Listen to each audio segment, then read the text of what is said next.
Hello, everyone, and welcome to another episode of the Reign of Emrys here on Dork Tales. It's very, very good to be here tonight. We're in the middle of a hype train on Twitch right now, so hi, everybody. Hi. So I am your Dungeon Master Kelly, here tonight on Reign of Emrys. I use he and him pronouns, and I am excited to be here because we are doing the second half of our first ever dungeon crawl here on Reign, which is going to be a fantastic time. You're going to love it. It's going to be great. Welcome. If this is your first time. This is a game that is set in our homebrew setting of Elos at an indeterminate time compared to our other streams. So I'm sure all will be revealed in time, and then you can uncover the greater mystery of the universe. This game is set in the techno-magical empire of Emrys, which is kind of... Chat's going nuts. Sorry, I'm distracted. It's kind of a roughly Enlightenment Renaissance hybrid era, and it's a lot of fun so far. And so much fun, actually, because of our amazing and lovely, especially Talfrin, the loveliest boy, which we're really happy to have back physically and not just in picture form this week. So why don't we go ahead and say hello to everybody. Starting with Christine. Okay. Before I get into that, I just wanted to double check, is there a filter on my image in Twitch? Because I was just thinking I look a bit kind of beigeur all over. Yes, there was. I have taken it off. Just because I noticed that my lipstick was not the right color between the two screens. I was like, wait a moment. Did I put blush on for no reason? Yeah. But hello, I am Christine. I go by she, her, and I am playing our lovely, adorably curious human blade singer wizard, Claudette Belmont. She is the best and the cutest and just adorbs. All right. Hello, Amy. Hello, I'm Amy. I use she, her, or they, them, and I will be playing Leiden and Merev, our ASMR cleric of the grave. All right. Hello, Caitlin. Hello, my name is Caitlin. I go by she, her, and I'm playing Telfrin, the barbarian of wild magic. Yay! Much to his chagrin. He's going to be very upset when he finds that out. What? Don't tell I him wanted yet. to rage. You can still rage. It's good to have you back in the flesh, so to speak. Thank you. And hello, Robin.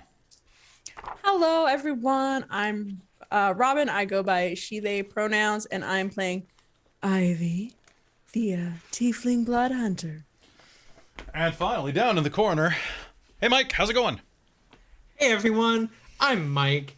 I'm using they, them pronouns, and tonight I am playing Veritrix Soulstar, and she is our tiny little halfling artificer arterialist.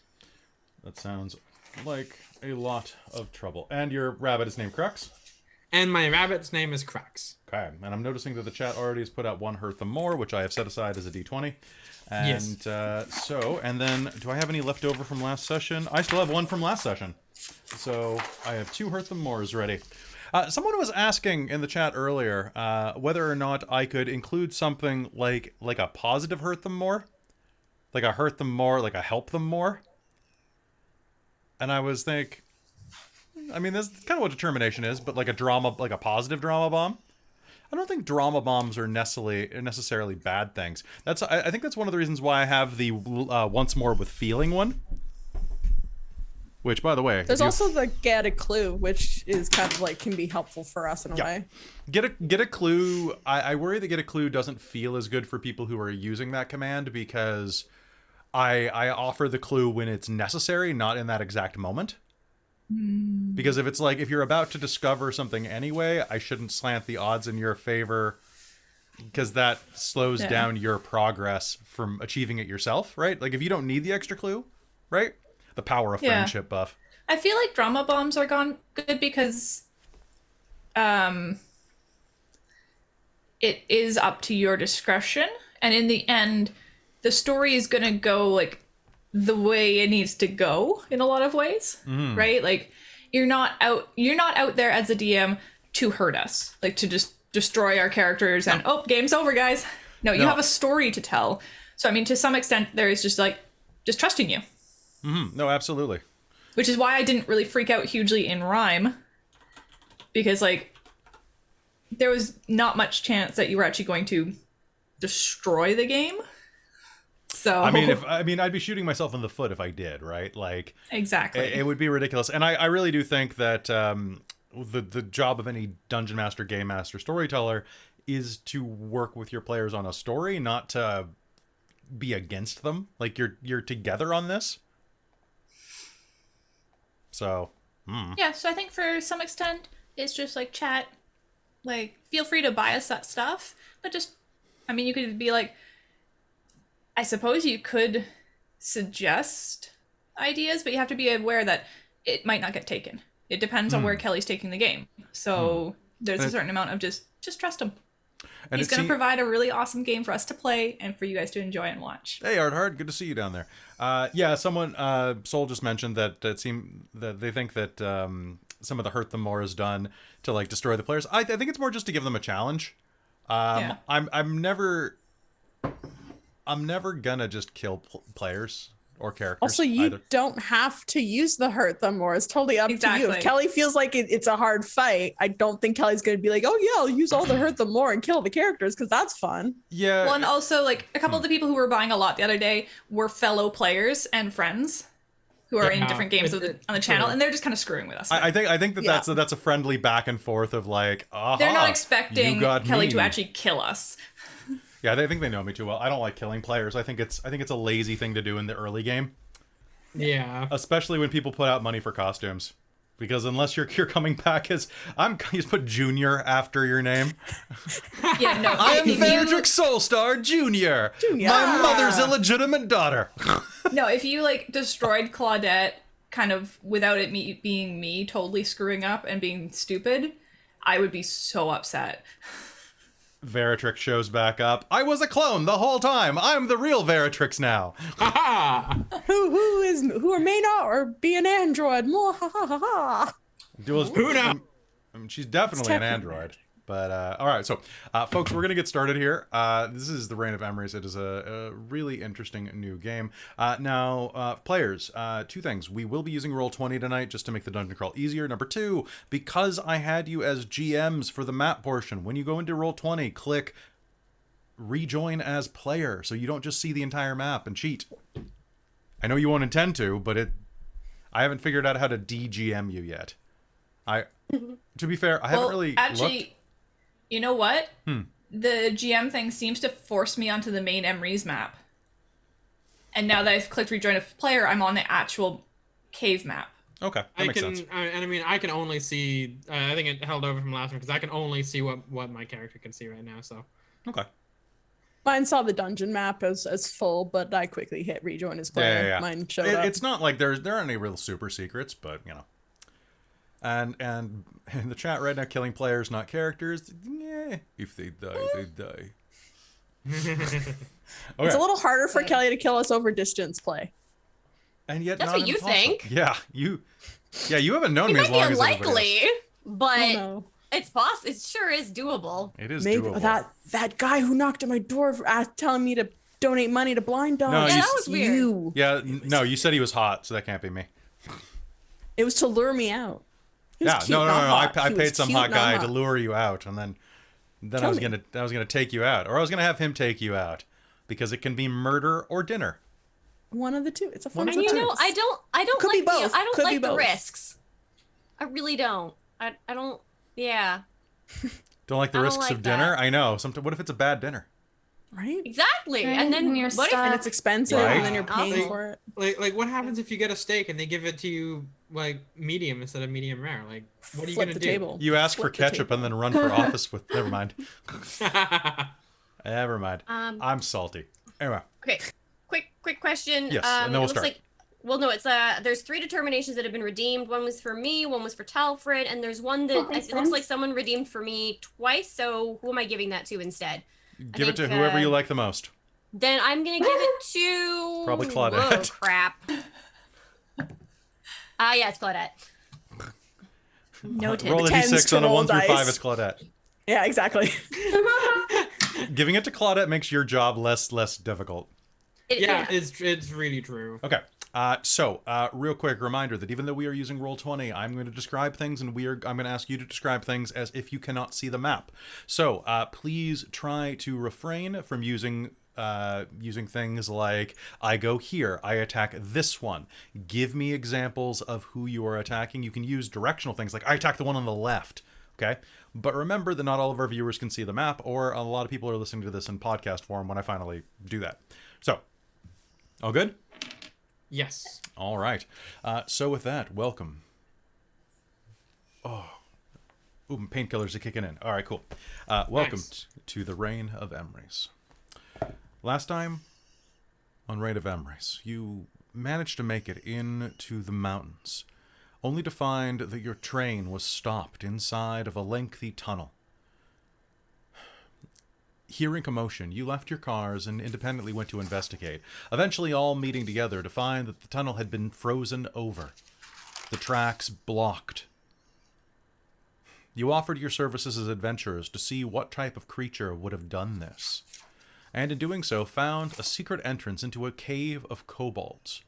While down there, you encountered several of the kobolds, notably one known as Zoli. Zoli explained that a strange creature had risen from the depths called a rime worm, an elemental being of cold and just general badness.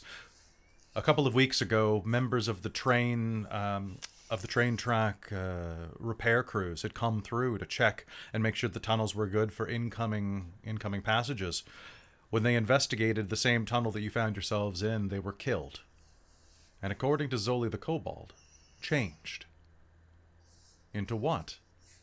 We have yet to find out. You found yourself resting after having a confrontation with the kobolds and managing to calm them down. As well, Leiden almost fell into a pit to her injury or potential death, but in doing so discovered that the pit was lined with the corpses of adventurers from previous seasons, I guess we'll say. And with that, we will re-begin. You can tell that I have a headache tonight, guys. Sorry. We will begin again with you preparing to go further into the tunnel system. The sound of the cave is one of whistling, dripping, groaning, and scraping. There are things beyond your vision further in that you would rather not become party to. But that appears to be your destiny here. The cave is wider than you expect, taller than these kobolds would imply. Those of you who are knowledgeable about nature would imagine the kobolds probably found this place as is and then retrofitted it to their own desires, rather than hewn it themselves.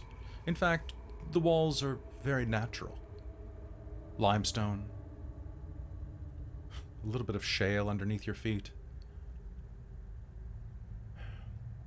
The stalactites and stalagmites that form gaping teeth all around you, however,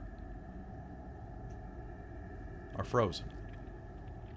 The dripping water that deposits the minerals that create them has formed icy blue dripping poison from the fangs. As well, you'll find patches where the ground is completely frozen over, such that your boots will slip and threaten to tumble you into the spikes or down into the depths. And as you take a breath there, around the small and stinking sanctuary that the kobolds have dug for themselves in the side of the tunnel, it's time to figure out what you should do next. What are you all talking about? What are you doing? You're taking a short rest right now to regenerate hit points. All around you, you can see a soft blue glow from the bioluminescent fungi that it looks like the kobolds have harvested here over time. Talfrin is hanging around one of the northernly tunnels, the way back to where that halfling was skewered upon the strike pad. Near where that gaping hole that Leiden almost plummeted into was. Back in this main area, 5 kobolds, one of which is Zoli, the inventor, sit and mutter at each other in Draconic. They're hungry, and eagerly devour the supplies that you offer them. What are the rest of you doing? As you sit around and watch them eat hungrily. Shouldn't waste too much time. Zoli will look up at you with her keen gold eyes. You go? That's Yeah, we probably should. for no point leaving it too long. Audette will look up from sketching one of these bioluminescent mushrooms and, Would you be willing to give us assistance?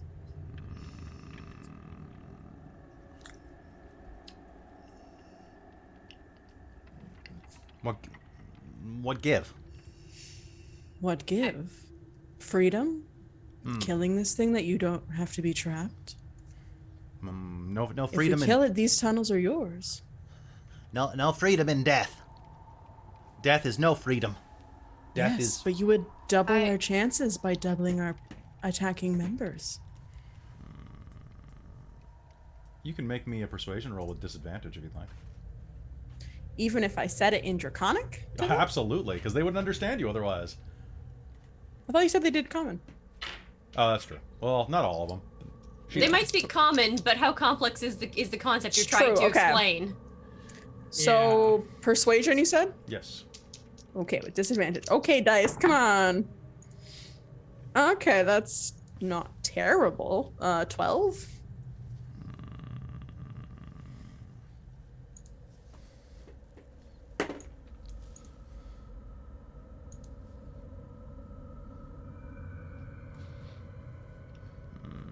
No. Okay. They are too sick. They're not going with you. Fair. Honestly, Ivy, they'd probably just drag us down. If you go check on other kobolds first, though, I will go with you, Zoli says. My brother is there. Need to make sure he's okay. I'm sure that's acceptable for the rest of the party. Kobold fact-finding mission? Party. This is fun? Fun party? No, it's our group. Our party I of mean, it's people. not fun. Claudette will like pipe up from the corner. As fascinating as this conversation is, I'll be waiting outside for whatever you decide. Are we gonna go find it now? And Leiden's gonna stand up and like edge her way out beyond the barricade and just wait. Just out Leiden, chilling with Very. Wait for me. All right. All right. Come. Good. I look forward. Zoli picks herself up. She's dressed in rags and has a number of baubles and doodads hanging off of her. She goes and grabs something from one of the makeshift tents and stands up, and as she gets closer, some of the fungus on the wall glows and illuminates her reddish bronze scales. Her nose is strangely dog-like, and as she looks up at you, she reminds you of Experiment 2-6. We don't talk about that, though. What? You have a funny look. You just are remind me of a funny look. friend. Not friend. Acquaintance. And she'll push past you. Be safe. She barks back into the cave. The other kobolds will nod and rebuild the barricade at the front. Well, re-put it. You guys didn't break through that one, actually. And with that, what do you do? Do you continue on, or do you tread back? Leiden will Hey, start looks heading like forward. the gang's all here. Yeah. Let's go. Be my guest, and Leiden will gesture for whoever to take the lead. Ivy will take the Sure. lead as well. Da-da-da. Zoli will stand in the middle and just mutter things in probably common, actually, so that you'll understand it. Now, the tunnel directly ahead of you. Courteous. Up ahead, split, barricade, many things. Fungus. Be careful. The tunnel ahead of you is a winding corridor, about 10 feet wide, that goes Alright. back and forth for about 40 feet. As you reach the edge of it, you can see that there appears to be a small farm on the other side of a barricaded fence, full of all sorts of fungi, algae, and other subterranean plants that are thriving even against this cold. Although they appear that they would probably be thriving much, much better without these conditions. As you approach the edge there, here we go. As you approach the edge, you see that the tunnel shifts and heads... Ooh, wrong, there we go. The tunnel shifts and heads northward. That large farm area off to the side is a circular domed room, about 60 feet in diameter. As you round the corner, though, the walls are slick. And actually, the walls to the right, just as you begin to head northward. Maybe it's getting warmer in here. Your breath comes out of your mouth in steam, but the wall here is not frozen at all. In fact, it looks like it's... No, it's just a wall of oil?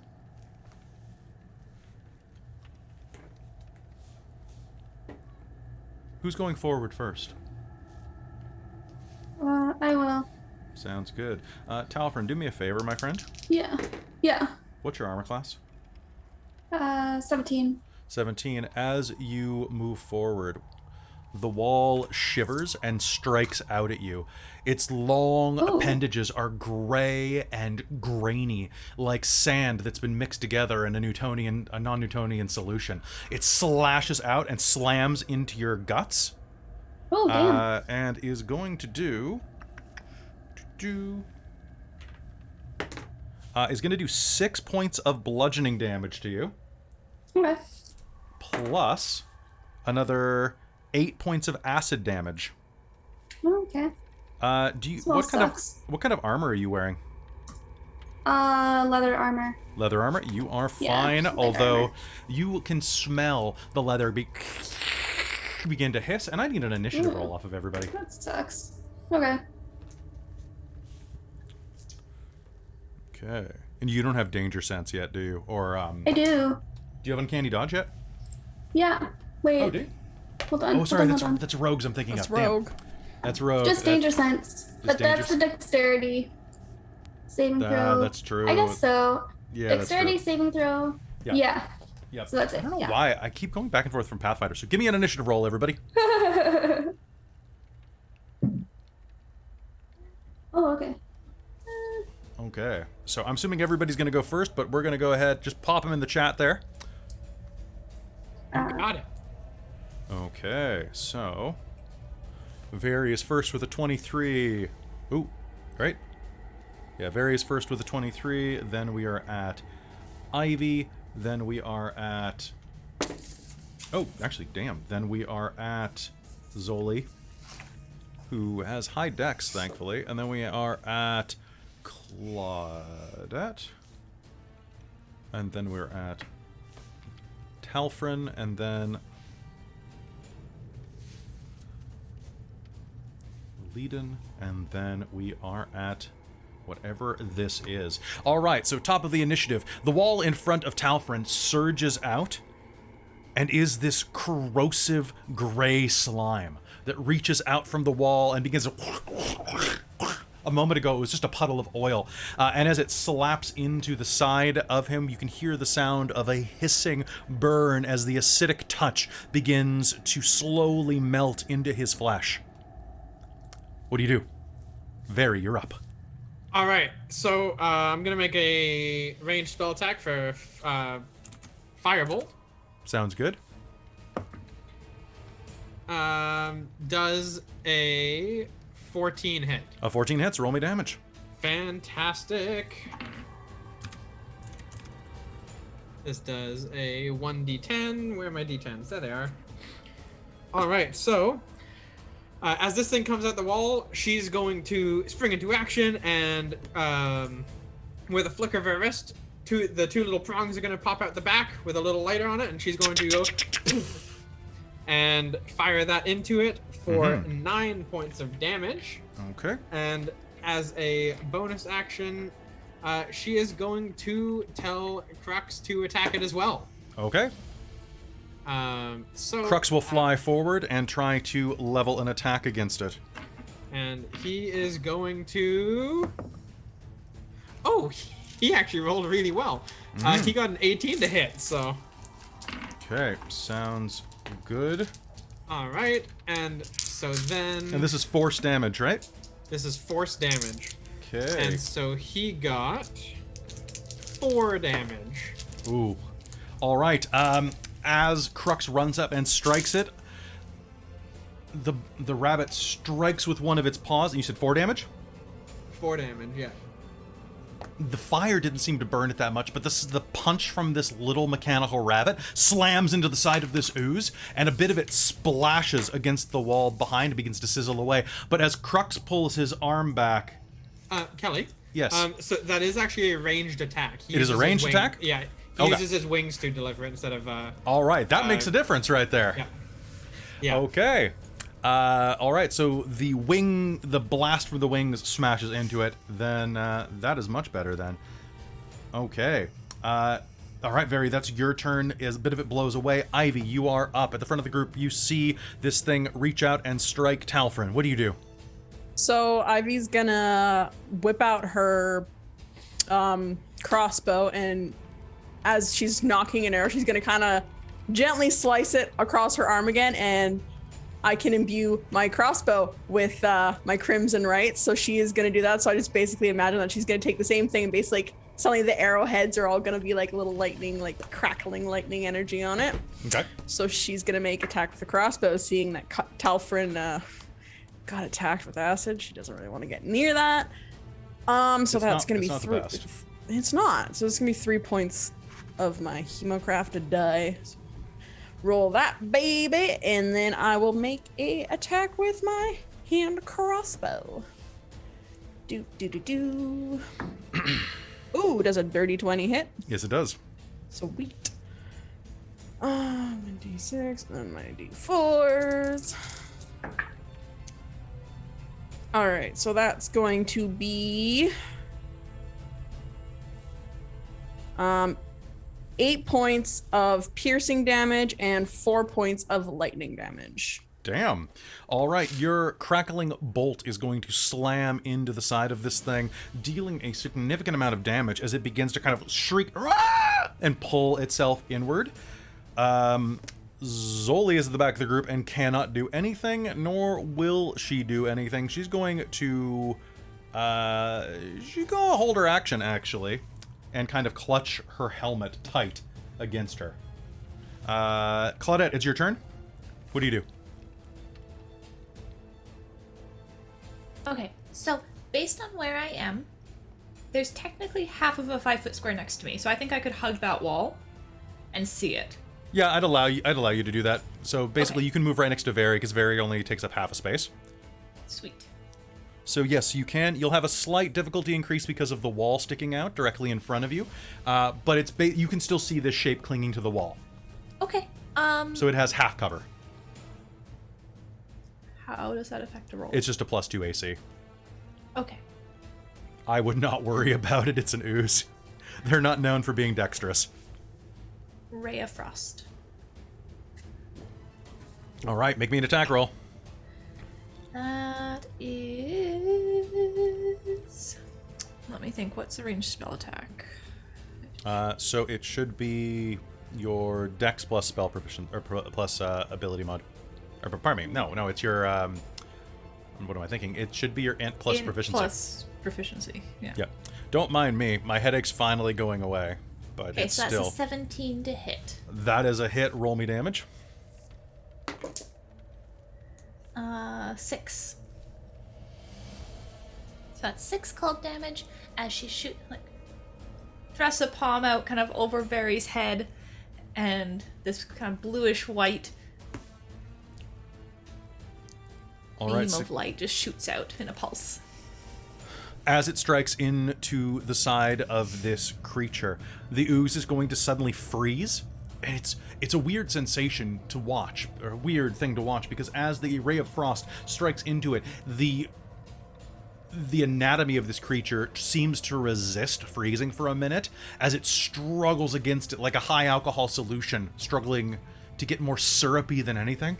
But at a certain point, the frost begins to crystallize through it to the point where it can no longer fight off the impending cold, and then just goes and turns to solid ice against the wall. Oh, well, that's interesting. The thing dies directly in front of you, but as it does, you hear the sound of a blood-curdling shriek echo down the hall. Your combat seems to have drawn attention. Uh-oh. Claudette's gonna dart forward really quick and take a little sample of this thing because she wants to study it. Sounds good. You can do so as a bonus action. Awesome. Okay. Something is coming down the hall. Talfrin, what do you do? I'm gonna go fight it. Okay. Meet it head on. Sounds good. So you can move, rushing down the hallway. Awesome. Did you? Now, of course, it's a dark hallway. It's dimly lit with with the. You'll be able to see him partially, basically, because of the fungus. So. Okay. It's almost like that was a last stage design choice to be nice for the first dungeon. All right. Thank you. Rushing directly down the tunnel, how much further are you going? You've gone 10 feet down. I'm gonna go as far as I can, I suppose. Okay. And your move speed is 30 still, right? Yeah. All right. So you can actually rush to where there is a break and the passageway splits into a fork. Oops. Oh, I can't drop myself. Oh, there we go. So you can move up to there. Oh, okay. Perfect. So as you make it to the juncture where one of the passageways continues on to the north and one of them branches off to the west, you will see a shape rounding the corner on all fours. It's blue-skinned, a corpse stripped of its clothing, covered in frosty patches with ridges of icicles down its spine. All of its genitalia completely frosted over, so you couldn't tell what this thing was in life even if you tried. Vaguely, it's shaped like a humanoid. Whoa. Yeah. This thing snarls, and what do you do? Well, it looks like it's further away from me, so I'm gonna throw a javelin at it. Yep, it's 10 feet away from you at this point. Okay. I'm gonna throw a javelin at it. Sounds good. Go ahead and make me an attack roll. And are you raging? Okay. Not quite yet. Okay. Oh, you know what? No.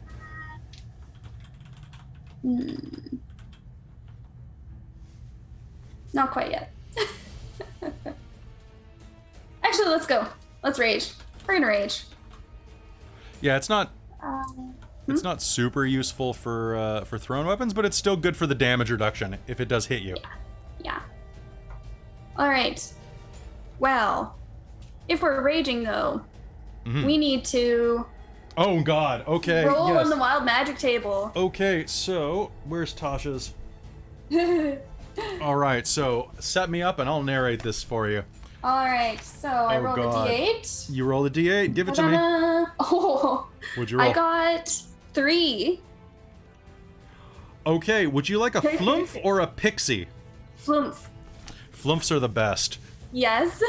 Okay, so as you enter a blood-curdling rage, this creature in front of you... Do I have a flumph? Hold on, I might. I don't think I do. These are important questions. Oh, they're all things that I would have to pay for right now.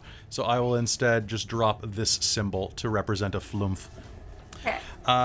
An intangible spirit, which looks like a flumph, appears within 5 feet of one creature of your choice. So suddenly this thing goes, snarls at you and scratches the wall, leaving a trail of ice and snow along the path of its claws. Suddenly, a flumph arises behind it, in front of it. What does it do? Yeah, behind it. Behind it, and... So we're flanking it, yeah.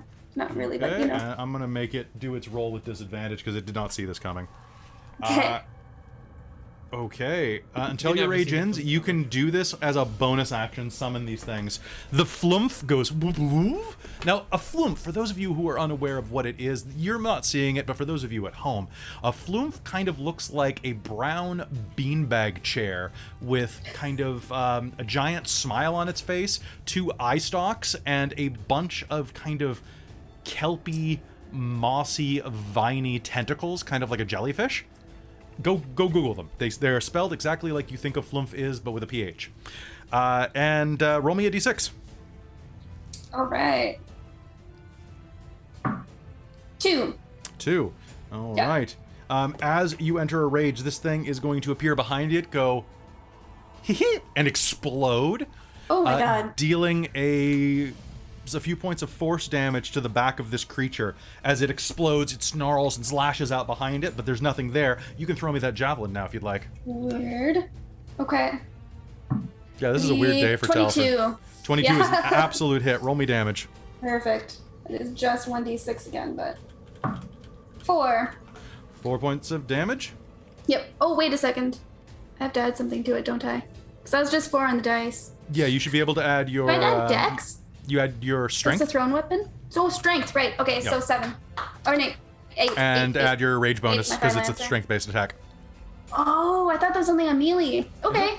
Yeah, it says I when you think make it is melee only attack. on melee. Ah, that's sad. Yeah, that's okay. Thank So you, yeah, though. you're right. So just 8 is my final answer. Just 8. All right. So Yeah. with a blood-curdling scream, you hurl your javelin forward, and it slams into this thing's shoulder. It snarls, snaps it off at the haft, and you notice that the damage that you've done to it, it's not bleeding. The wound freezes over. The damage is still done, but there's no blood. This thing is not alive. At least in the traditional sense. All right, Talfrin, that is going to be your turn. Leiden, what do you do? Well, right now, Leiden can't see anything. 'Cause You will she's, hear Talfrin hurl something around the corner that you will be able Right. to... Am I able to get out in front of the others? Like around the corner? Because it's Yeah. a little congested there. Absolutely. You can And push through your allies, and what do you see? What do you do? she's raising her crossbow and she's just looking around and seeing what she can see. And if she can't see anything, she's just gonna ready an action that if something comes fast, she's gonna shoot it. Okay. Do you want to move any closer to get a better vantage point? Because you can still have 15 feet of movement as you round the corner, pushing through your friends. I think so. I think I can take... You can get about 10 feet away from Talfrin, right where you are. Because I was right where the kobold was. Yes. So it was 20, 30. I have 30 feet of movement to Yes. leave. So I can All go, yeah. Sounds So good. she'll just stand there and she will keep an eye on the walls because apparently the walls are attacking people now too. The walls! Ah, That's all she's gonna do for the moment. Okay, sounds good. And you're holding an action to fire if ready. Zoli is going to move forward because her action was to move forward if you moved forward because you're the healing lady. But she's not going to get much closer than that. Top of the initiative with Very. All right, so she is going to, she's going to go up and join Talfrin up here. Okay. And seeing that thing, she wants. Actually, to you won't be firebolt. able to. You rush up behind him, and the corner of the cave is blocking your view. Oh, okay, yeah. There was just a visual issue where That's I okay. can So actually rushing up see it. behind Talfrin, But, you see that he's facing something around the corner, but you can't quite reach it with your tiny legs. Okay, yeah, because I think coming from there up to here, I think that is my full move. Isn't your move 25 feet? It is. Okay, yep, that makes sense then. Sounds Wait, good. Are yeah, you doing anything yeah. else? She's gonna call the bun up. Okay. And What so is the its bun will- movement speed again? Remind me. It is 60, 120, I believe. For move? Oh, sorry, 20, 30. Fly 30 feet. Oh, okay. All I was right. thinking a bow for a second. I was like, what? I'm pretty sure it doesn't have 120 feet of movement. That's broken at level 1. That would be so broken. All right. So, are you doing anything else with your action? No, that's... So the bunny can't share your square, I'm pretty sure. No, I was just doing that so that other people can, because it's super tight up here. But then they can't move yeah. into its square. Yeah, that's fair. So, that's the problem with having additional figures. It blocks things. Yeah. She's gonna hold an action actually, for Okay. if it comes into view. Okay. And to That's- do what? Firebolt it. Okay. All right. Now we are down to Ivy. Ivy, what do you do? Yeah, speaking of putting things in the way, Mike. I was gonna go there. Crap. It's super congested. It is. I was gonna also move. It's like Dang it. dungeons are awful. It's like dungeons are awful. Sorry, guys. Damn it.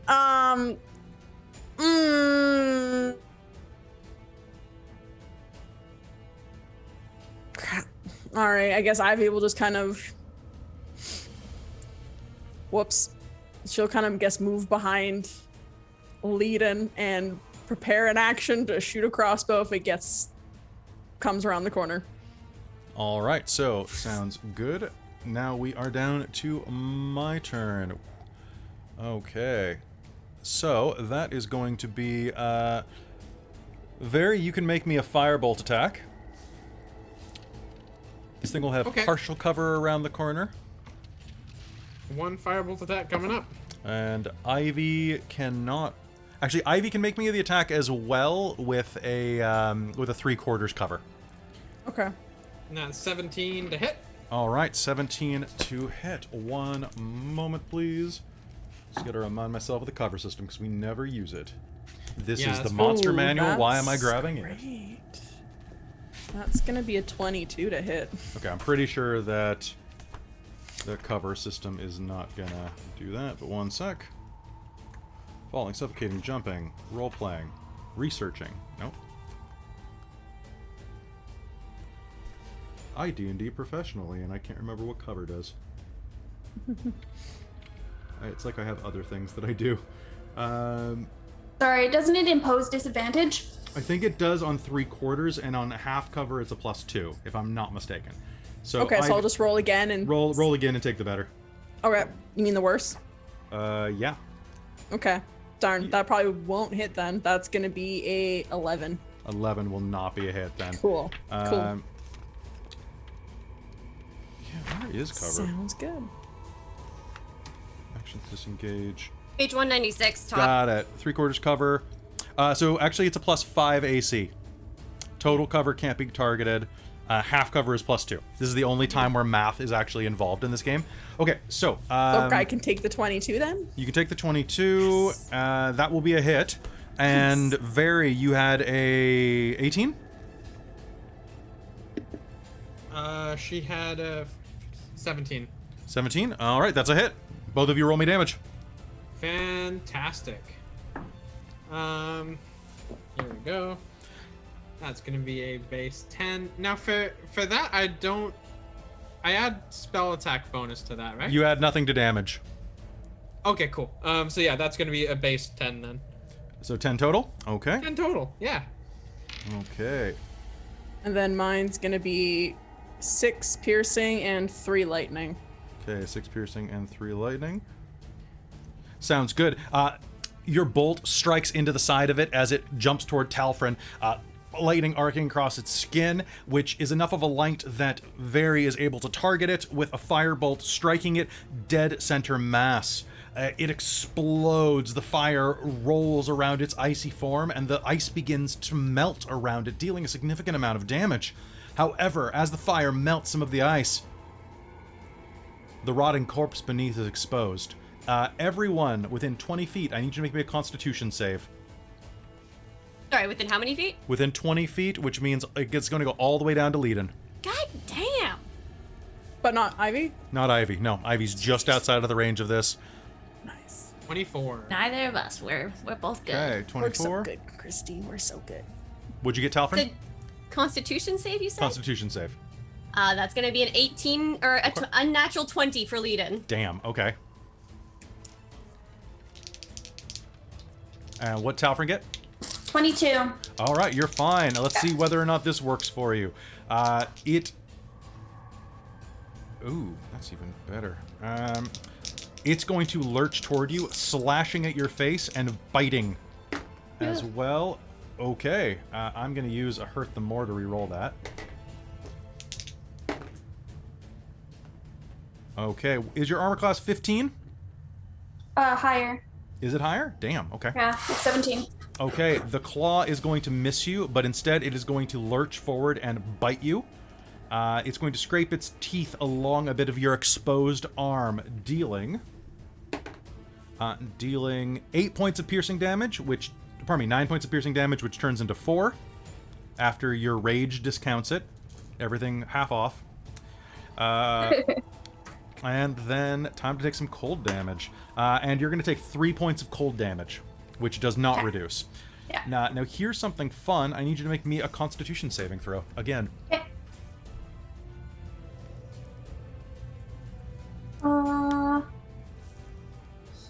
Math. 24. 24, all right. Yeah. Where it scratches you, you will feel the blood that comes to the surface. It's not a terribly damaging attack, but as it rakes across your flesh, the blood wells up to the surface and then freezes in a sheen.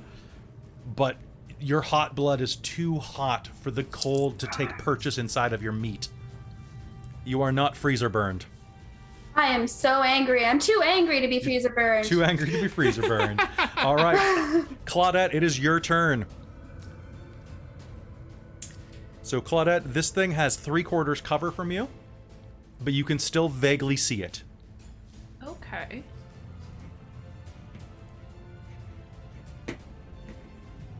I am going to... So I'm guessing what it is that the wall kind of slopes down there? It does, yes. Basically, the wall Okay. curves in front of your vision, and at the end, it slopes around. I am going to fling an acid bubble Okay. at it to hit kind of this sort of area. Kind of above its head. Yeah, so it won't hit the people next to it. Sounds good. Don't botch, because you're throwing this through your friends. Yep.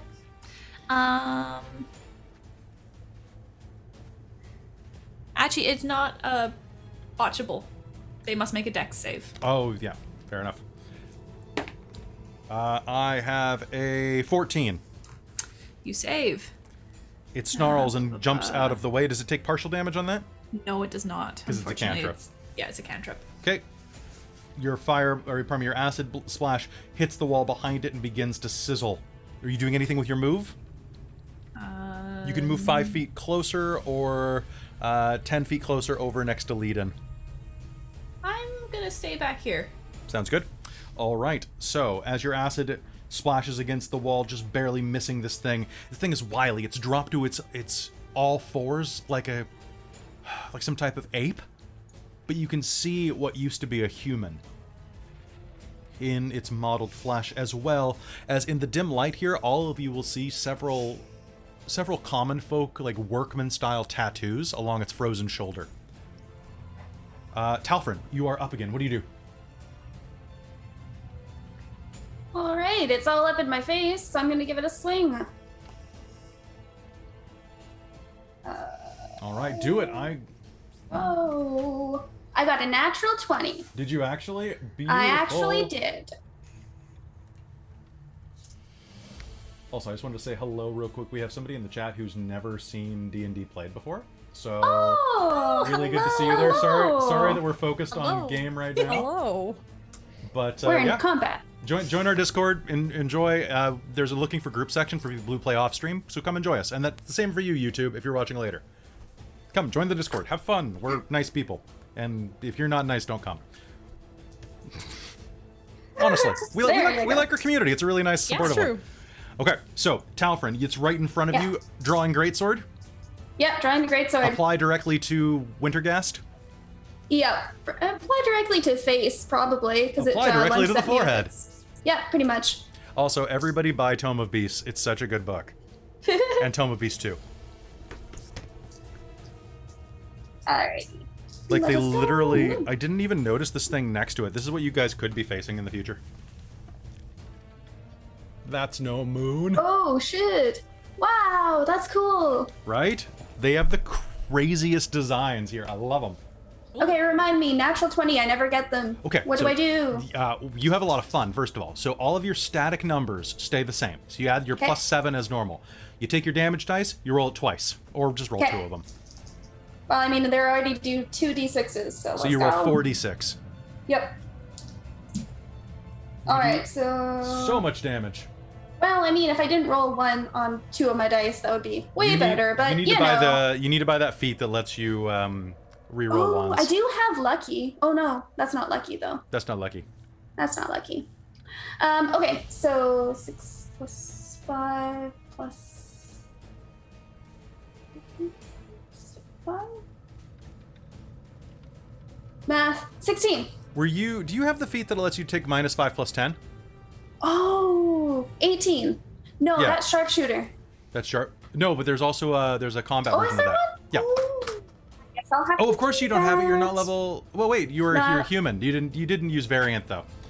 So next level, consider taking that with great weapon because it's dope. Yeah, it's like Okay. great weapon master or something like I Yeah, that. believe Great so. Weapon Master. Yeah, I just took that for Amazing. Vistra, and it's pretty dope It's as a broken, but yeah, barbarian. it's the they didn't finally know. switched sharpshooter to melee. So how much damage is that total? 17? Amazing. 16 to be 18. 18. That is an Directly amazingly to the face. directly to the face. You bring your sword down, slashing this thing from eye to tooth as you splash its frozen blood onto the ground. Mental math time. Ooh. Yeah, damn. that's for my ripped coat. All right. And what are you doing with your bonus action? Would you like to summon another flume? Oh, I want to summon another flume. Okay, so another one goes behind it. It has to make a dex save. It fails its dex save. Roll me a d6.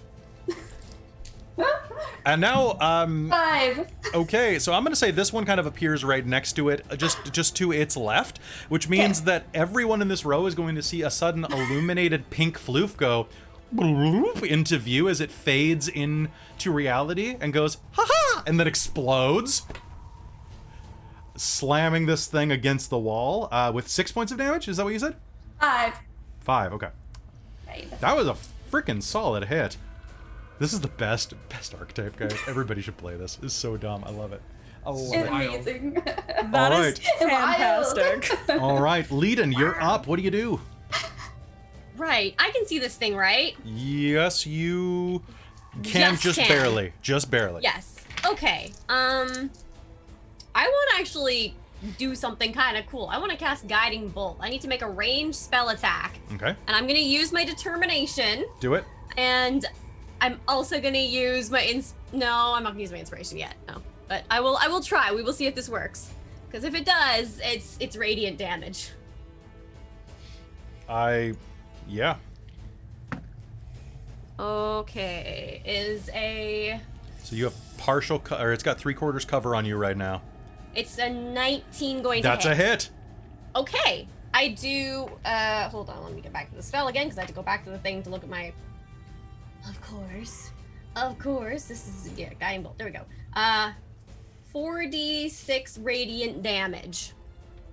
46. Holy crap. 4d6. And the next Wow. attack roll made against the target before the end of my next turn has advantage. Because of the faint, mystical, dim light glowing around the target until then. Beautiful. Not the best damage it could be, but that's 5, 6, 7, 10, 11 radiant. 11 radiant is really good. So holding up your holy symbol of the orphan, divine light streaks out and slams into the side of this thing around the corner. As it's recovering from the exploding flumph, it looks up and you sear half of its body. This thing is in very, very bad shape, which is the perfect time for Zoli to have her turn. Would you have any other actions you'd like to do? Nope, that was my action. Okay, Zoli is going to pull back, wind up a crossbow, and try to shoot here. And Zoli's She has advantage. She got a 19 on the first one and an 18 on the second one. Holy crap. Zoli, you're good at this. Way to go, Zoli. I like Zoli. You too. You should recruit a Kobold Deer team. That'd Let's be do great. it. Let's do it, guys. She has thieves' tools. Sure, why not? Yeah, let's do it. And you saw the photo last time. She's adorable. She's a tiny dinosaur. Okay, light Yeah. crossbow is a D4 8. Oh my god, really? Okay. All right, so watch out! Shrink! A bolt strikes this thing directly in the left eye socket, punching out the back of its head. It's going to snarl and claw at its face in a mania as it begins to grow exponentially more feral. I'm spending a hurt them more, and I am going to power attack through Talfrin and Very. Do it. Talfrin and Very, what are your armor classes? Ooh, 17. I'm going to spend my 15? other hurt them more so that I don't roll at 4. Oh. That's better. All right. This thing leaps directly through you and is going to do a claw and a bite to both of you as it passes. I need my dice. Where are you? D8. Do I get an attack of opportunity? You will as it makes it through. Yes. Okay. Talfrin, you are going to suffer. That is going to be 11 points of piercing damage, turns into 5, and then 7 points of cold damage. Okay. And okay. And Very, it's going to lunge on top of you and deal. It's going to be 10 points of piercing damage and 3 points of cold damage. Talfrin, make your opportunity attack. Yeah, nice. No. Technically, it's right there. Nope. Be an 8. Okay. Would you like to use your inspiration? I would actually Okay. try again. I got a nat 20. Did you? Okay. Actually. All right. So if you got a nat 20 on that, as it lunges through and bites into the side of Very's arm, I need both of you to make me a con save, by the way. Oh, okay. But then let me know how. Roll a 1. 18. Not natural 20. Okay. All right. So it's going to I'm scratch really and, good at con saves. It's going to scratch and bite into both of you. Thanks for the subscription. I really appreciate it. And as you do so, you bring that down to the nat 20. Feel free to roll your damage, but Talfrin, I want to know, how do you want to do this? I think as it pushes past and scratches me, he's just gonna bring his sword and just kind of slide it through his stomach, essentially trying to lop it in half. All right, you will do so as it bites into Very. Very, this thing is going to bite into your arm, snarling, and it would be frothing if icicles were not forming at the edge of its mouth. And then suddenly it is going to pull on your arm with the unnatural dead weight of half of a body dangling off of your arm. It looks up at you and hisses slightly as the cold light in its eyes fades to black. It's still attached to your arm. Can I? It's up. Can I try and peel it off? Yeah, it's actually your turn. So what do you want to do? I would like to remove this thing from my arm. Okay. How would you like to do this? Can I just try to like pry its mouth open? Yeah, you can give me a medicine check. Okay. Well, Oh, I you're only not, have a. you're not trying to. You're not trying to. Well, you know what? It'll be medicine because you're trying to not hurt you. That is fair. I got a 14. A 14. So with great pain, you're going to be able to put a foot on its mouth and pry it open with your other arm, and it's going to hurt like the dickens. Do you want me to take any additional damage for that? No, you rolled high enough. It's fine. Okay. All right. And I guess with that, can I also do a move? Yes, you may. Okay, so I'm just going to just come up to here to kind of free up some space. Okay, so you push past Talfrin into the open space. All right, for now, Oh, I combat. should have moved. Oh well. For now, combat has ended. Okay. What would you all like to do? Looking around, you see that there are a pair of passages here. It opens, the lower tunnel reaches up to the bottom curve of a horseshoe, basically spilling up to the north and to the west. Well, that was painful. Yeah, that really, really hurt. Perhaps you Ow. should try to be quiet and not draw more attention. Good idea. Very good. No Leiden's loud. gonna take a look around at the area with all the mushroom, whatever is going on here with the barricades. Does it look like anything You can make me interesting an there, or- investigation roll. Are you going in? No. Then make me a perception roll. It'll be okay. Perception then. Okay. That's gonna be a 18 altogether. 18 altogether. Glancing through, this appears to be some type, basically a farm. And inside, is there anything interesting in there?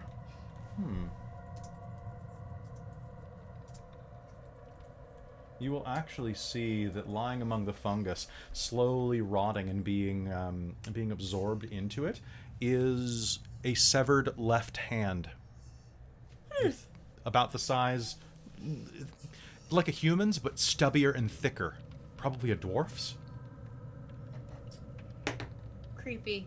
And as well, you will see that it's clutching something in its hand. Oh shoot. Okay, she's gonna go take a look. Okay. Leiden will approach. Okay. It is holding in its hands. One moment. As you approach, can you make me a con save? Absolutely. Oh, at least I'm rolling kind of okay. Oh no, don't jinx it. You shouldn't have said that one. Well, it's gonna be a 13, so I don't know if that passes. Okay, a 13. Yeah, the air here is full of spores, and you can see that this part of the cave actually has an upward venting system above you, like a drill that's been dug through to the top, almost like a chimney, probably to allow the spores to drift northward. Does it look intentional? It looks intentional, yeah. Huh. Fascinating. As you go close, you'll see that it's clutching a small pouch in its hand, made of deer skin. She's gonna... Okay.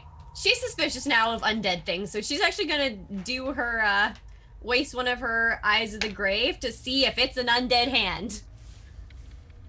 Anything that is not behind full cover, within 60 feet of me, or isn't protected from divination magic, I detect if it's undead. Looking down at it, you will see that it has noticed you. And is slowly just quivering around the bag. So it's an undead hand. It is an undead hand, yes. Fuck. She's gonna smash it with her mace. Okay, make me an initiative roll. We'll see if it gets to go first. It got a 6, so I'm pretty sure. What is an 8 with its dex save? Well, I 8 with my initiative. I rolled a 7.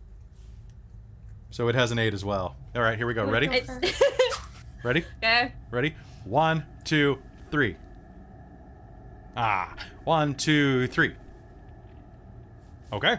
As you raise your mace to slap it, it's going to drop the bag and go and leap at you directly at your face. It is going. Go make me your attack. I rolled a 2. It lunges at your face, and you're going to be able to baseball swing it first. So make me an attack roll. What'd you do? What'd you get? I rolled a 2. Okay, what's its AC? Because I'm not going to tell you that, but would you roll a total of? a 6.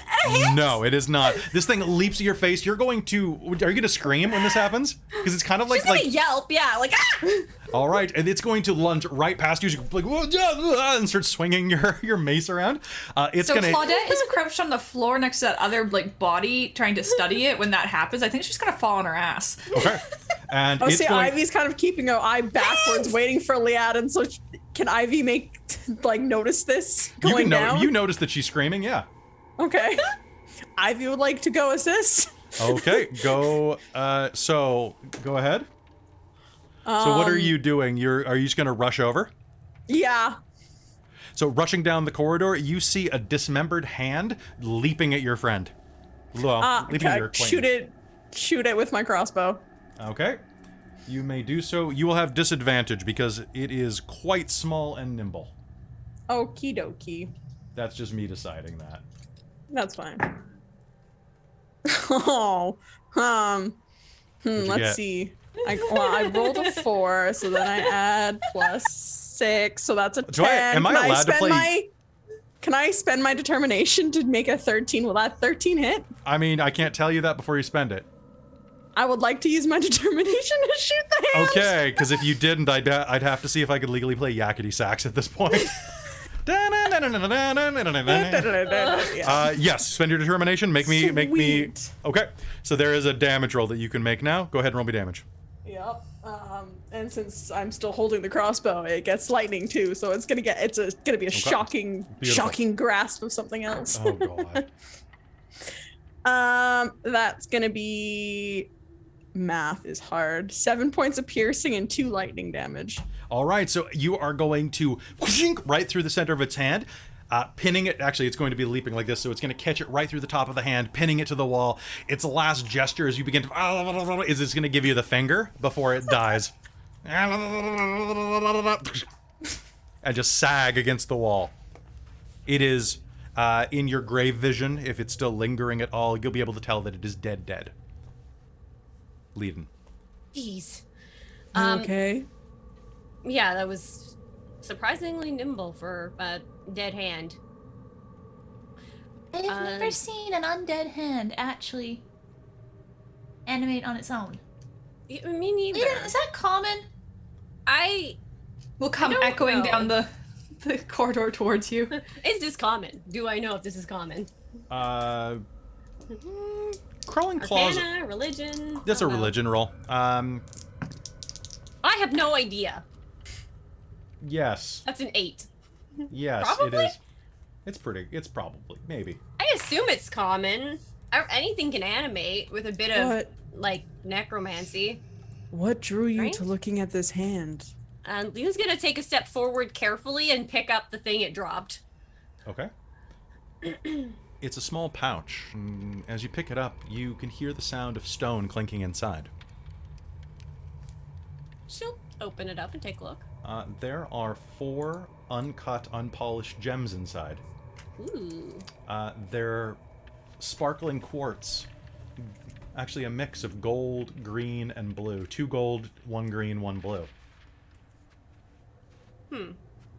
They look like they might be worth some money. Yeah, she'll pocket that. Okay. Ivy will kind of give her a look. Find anything? What? Maybe. We'll see. Have to see if it's worth anything.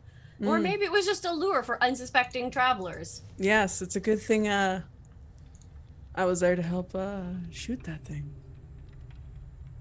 I would have had Took it. took you by surprise. So, Amy, add to your sheet 4 adventurite. For Aventurite? Yeah, so adventure without the D. Yeah. Cool. Cool. So Claudette's investigating that body. Okay. As you do so, can you make me, give me a religion roll? Okay. It's my religion.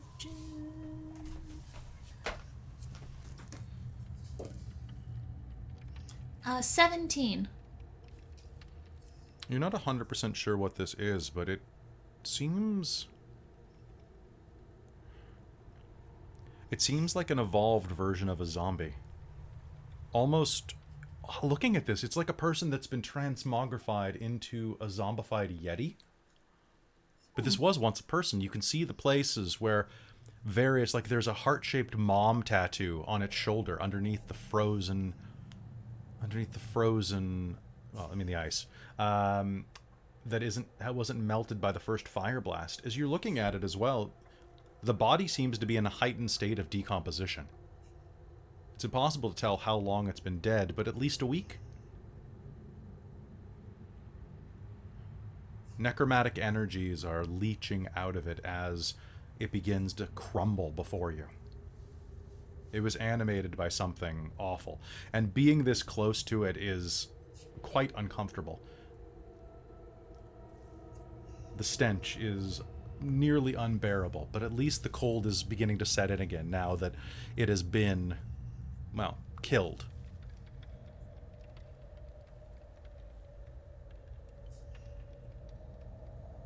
Okay, but it looks like it was originally human. You think so? You think that this might be... You seem to remember a story of something called, a Wintergast? How'd you spell that? Wintergast. But you say it more German. Wintergast. Similar stories of yetis, wendigo, and other cannibal corpses. They all seem to be in the same family of cannibalism mythology. Okay. Particularly noteworthy in cold climates where people have to resort to things they normally wouldn't. But looking at this is what you think it might be. You would take a sample of this, but I would suggest you probably don't want that on you. Okay. Zoli She's is gonna going... sketch it. Okay. Like Zoli real rough sketch. is going to push by Talfrin, look at the ground behind him, and go, "Oh, my trap." And is going to lean down and pick up a buried bear trap. She's going to slam it into the ground a couple of times, knocking ice off of it. Is frozen. It shuts right in front of her face. Smart thinking. Setting traps. Yes, was A little testing. Still careful with good. that. Still good. It's still good. Good shot back there, by the way. Yes, Zoli is Yeah. good. Zoli good You're at useful. everything. Yes, Zoli very useful. Useful, beautiful, and smart. Very much. Exactly. What are the rest of you That's doing? gonna fuss over Leiden a little bit. Okay. Right. Are you okay? I'm fine. Claudette, I'm fine. Are you okay? An undead hand flung itself at you. Come on. Yes. Well, it missed greatly. Okay. I'm fine. Ugh. Are you done have any poking of, at like- the zombie? Do you have any cinnamon oil? This thing stinks. I mean, it's Or a peppermint? corpse. Do you have peppermint still? Leiden will root I through her broke my bags last and one. see if she has anything. Probably has some fragrances or something. You've got clove for sure. She'll hand it over. I've Yes! clove? She's gonna dab it like right under her nose. Thank you. You make more use out of that than I do, and I'm the one It dealing with all the smells bodies. so bad. Telfrin's gonna suck up his pride and ask if anybody has any healing elixirs or something. Oh. I unfortunately don't. So Very well. Reach up and put a hand on him and hit him with a cure wounds. Oh, I did not think to get any of those.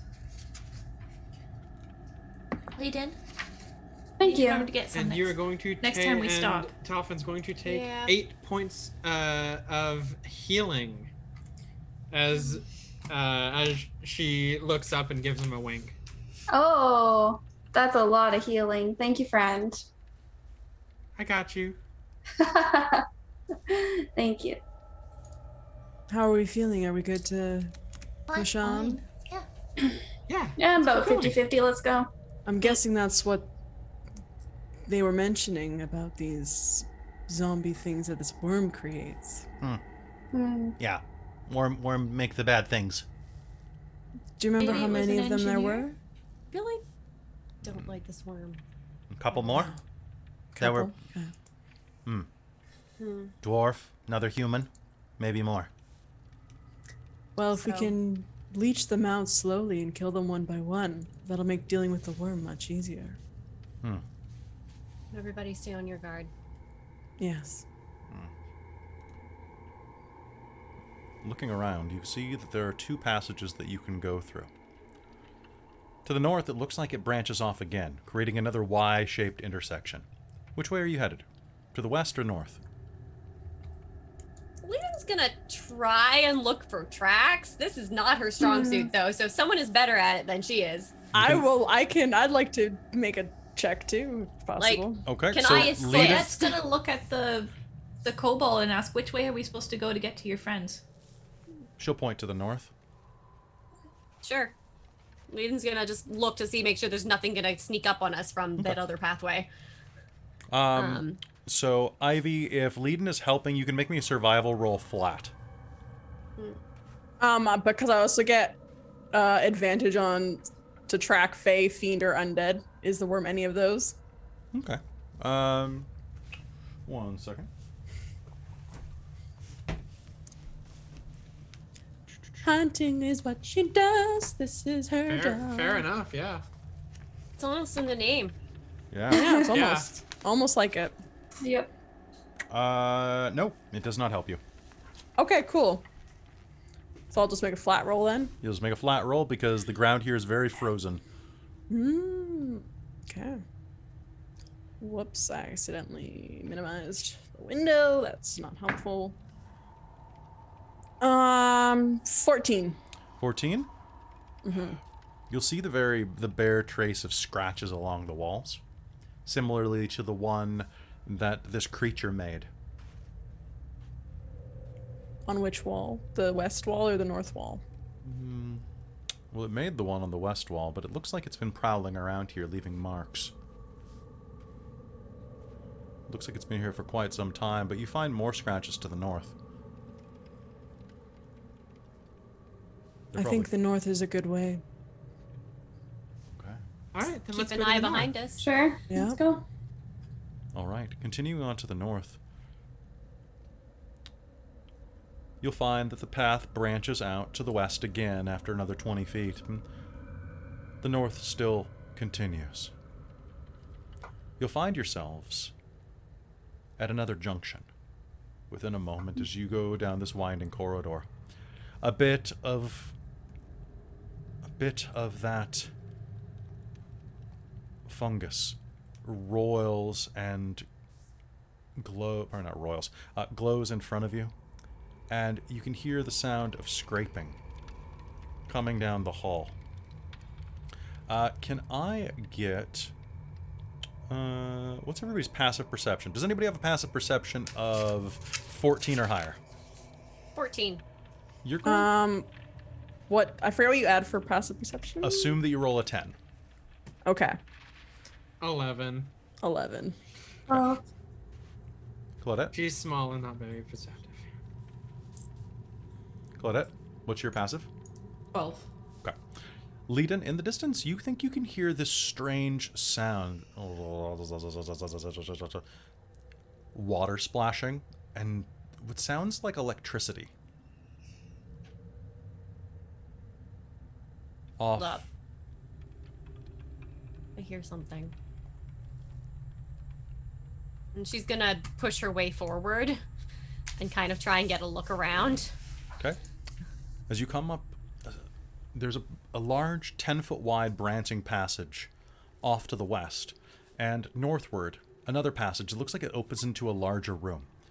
As you come up to this junction and glance around the corner, you'll be able to see in the distance. You have a dark vision of 60 feet, right? I do, and I do have the light on my shield still. Okay. That lasts for like over an hour. As you glance over to the right, you'll see another one of these winter ghasts prowling along the shore of a small subterranean pond. Okay, she will very quickly pull herself back up against the wall and like cover her shield. You can see that it was looking across at what looks like another encampment, a much larger one. lightning was arcing over the surface of that pond. Where's Zoli at the moment? Zoli is at the back of the group, kind of hanging around the corner.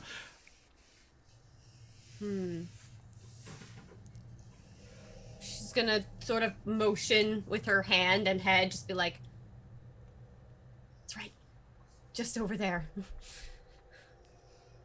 There's another one. That's home. Cobalt home. That's where we live. Do you?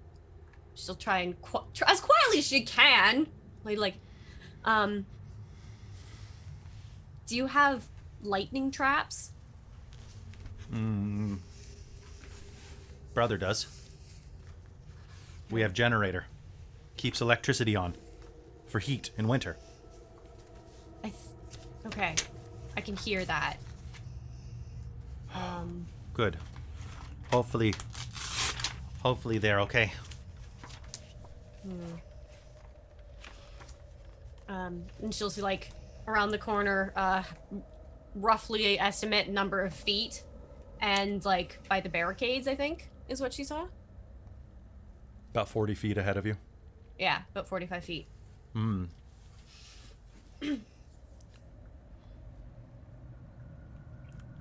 And just one moment, please. As you're all saying this, what's everybody else doing? Listening to the report from Claudette, basically. And I guess looking to think of what the best thing to do is. Yeah, same. Claudette's kind of like one ear listening to Leiden, but she's also looking up this passageway directly across from her. It looks like it looks like it loops around. Trying to see if there's anything there. Not that she can see much.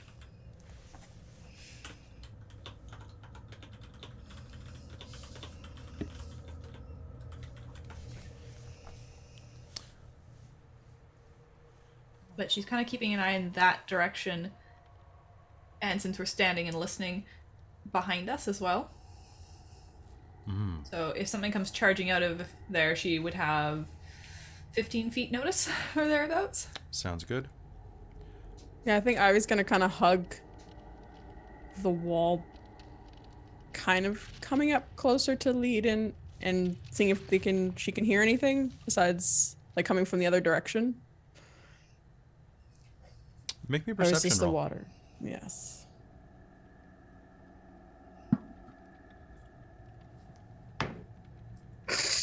Four.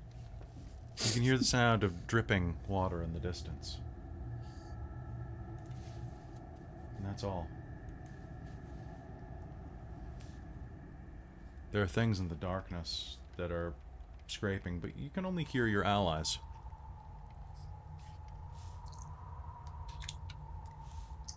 Leiden, what do you do? What does everyone do? We go? Yeah, I think so. We'll ready her crossbow, and we'll, at least at the moment, she'll be like, keep an eye out down the other corridor, and then she's gonna, step out and she's gonna try and shoot the darn thing. Sounds good. 'Cause I I think can watch your six if you need. Can you, as you step out around the corner and level Yep. your crossbow, you'll notice movement over your shoulder behind you in the passageway to the west. of course I do. Your crossbow is up and ready to fire. You can divert its aim at this point, but as you glance back over your shoulder, you are going to see an immense, long, creeping slug, a huge one with these ridges down its back that sparkle like ice. A gasping hole at the end of one side of it serves as a mouth. Long tendrils dripping icy black goo. Can I get an initiative roll off of everyone, please? Yeah. I'm gonna write it. That is the Wintercast. 21. Oh, so I'll put it in. Put it in the chat, please. Mm. Okay, and then... Oh, God. Okay, so... Okay. So since Leiden was already acting before initiative was called, does she still get able to get a Yep, you'll still shot get off? yours off, and then we'll start acting. Okay. And what do I? Okay, that's bad. That's bad. I think she's. Oh fuck. I think she's still going after the one she was initially aiming at. Because she was already firing, I think. Okay, sounds good. Go ahead, Talfrin. Then. Will a 17 hit Yes, the it will. Wintergist or whatever it's called? It absolutely will, and then. And then it's gonna do. Oh, where's my dice? Holy crap! Okay, What have I there done? we go. Sorry, had to do my initiative list real quick. It's 5 points of piercing damage. Okay. All right, you fire a bolt into the back of the Wintergast. Your bolt flies pure and true into its back, dealing 5 points of damage, you said? Yep, piercing. Okay. It slams into its back, and then as that happens, you are going to hear it scream, which echoes deep into the corridor. As that happens, you are going to... You turn around, this tremendous worm ambles into view, as do several bodies that lurch off the ground and begin moving toward you.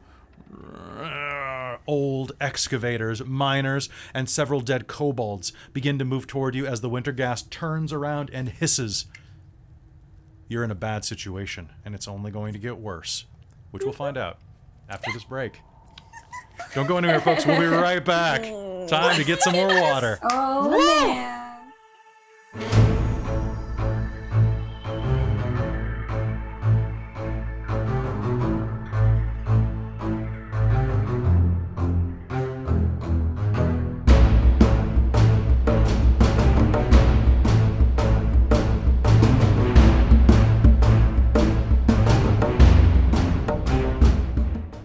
Hello, everybody. We're back for Let's Talk to the Chat. Sorry for the extended absence. I was cleaning out the pod receptacle for my Nespresso, and all of the pods fell out. And a bunch of when you have these type of pod things, like old coffee collects at the bottom of the pod tray, and it all slipped and dumped out on my socks. So I had to go and I had to clean it and do some stuff. That's fine. My feet smell like old coffee now, which Yum. Nice. I smell like I'm back in grad school. This is great. Oh no. Jesus. I didn't smell that bad. Shut up, Amy. I know, but when you say it like that, it sounds bad. That's the problem. You guys I'm expressing sympathy based on how bad you make it sound. You guys are gonna get rickety Nice, wrecked by precarious. this. We also have one of the newest Nespressos. Nespresso's okay. Like, it's the best of the options if you're gonna get a pod machine. Personally, I like the little like single shot or double shot ones. I mean, the Keurigs are okay, but you know They were gifted. It was free, so it's amazing. Oh yeah, no, that's great then. Free is always the best. Yeah. So hey, how's everybody doing tonight? This is the part where we talk to the chat for like 5-10 minutes, then we hop back into game. So anybody have any? Thank you, Nacro. Thanks, Nacro. That was appreciated. What did Nacro That's say? super appreciated. Thank you, Nacro. I the appreciate more. that. Okay, so I've got that there. Anybody wants to spend any Hurt the Mores? Definitely do so. Nacro is sus. Nacro is not Nacro is sus. sus. Nacro is hero. Folks, I also wanted to say that thank you for being here. If this is your first time here, we do a lot of other games that are fantastic on this channel. We'd love to see you back watching other stuff. So give us a follow. Give us a sub over on YouTube if you feel like it. Give us a sub here if you really want, but like it's free on YouTube. And join our Discord because it's fun. And also did a hurt. Oh, did you? Okay, cool. That means I have 2 Hurt the Mores. Yes, you have 2 currently that I can see. Yes, good. Crossing them off when you use them Hurt and them. going. So Blair. I also That's wanted to smart. say that everybody on Tuesday night this week, we have a new game coming out on Dork Tales, which y'all should join us on. It is Candlekeep Mysteries, the new book from Wizards of the Coast. So this is going to be a fantastic anthology game that is going to be ran by myself Amykins, as well as Haydenkins, Waykins, and Jameskins. And maybe some more kins if we reach out. I know. Kellykins. We're a new type of furry. It's awful. So yeah, we're gonna be running. Stop! I can't. I'm digging myself out of this hole. Oh my goodness. This is what it's like to be a friend. Okay. So we are working our way. So we're gonna be doing this. We got some fantastic people that are gonna be in that game, and it's gonna have a rotating cast with the entire Dork Tales crew. I am playing I have to censor this name for this Goliath that I want to play, because I don't think naming a character the Fuckbringer is probably the right thing for it to put on a stream. But That might go against Twitch's terms of service. But I You spell it almost have the differently. voice. I almost have it. I am ready to bring the fucks. Right? Nice. Yeah, I mean, you could just spell it with a PH. Yeah. I think they'll get the Freakbringer. The Freakbringer. Or with the an freak. X. Hello, Raid. Hello, Welcome, Raid. welcome, Raid time. welcome. Hi, Ray. Oh, it's Is it Jim Raid o'clock? Slade It is Raid Jaming. o'clock. Gaming, not jaming. Ugh. So, hey, Jim, how's it going? You showed up during our quick break. We're just having a little chat with the chat, and then we are going back into game and Back into combat. back into combat. It's gonna be a hell of a We're about combat to get too. wrecked. We're gonna die. Because I thought you'd take these guys out individually. Guys, don't be so I was pessimistic. going We are to going try. to just We were have going to try. such a good time, and we're gonna wreck it shit. It's gonna be great. It's gonna be great. Oh yeah, it's Come on, gonna we're be level fun. 3. Oh We yeah, got this. we got this. Level Fine, 3. fine. It's fine. We think it's fine. we're all that. Yeah, It's already. really funny. Every time I hear Kelly be like, "Oh, and you take 3 points of damage," I'm like, 3 points of damage. Wait a second, I only have 28. Yeah. Yeah. Because you're used to Xeno, who's got like 112 or something, right? He's got 147. You're not going to in the next couple episodes. Man, you guys are gonna get so wrecked against the Geth.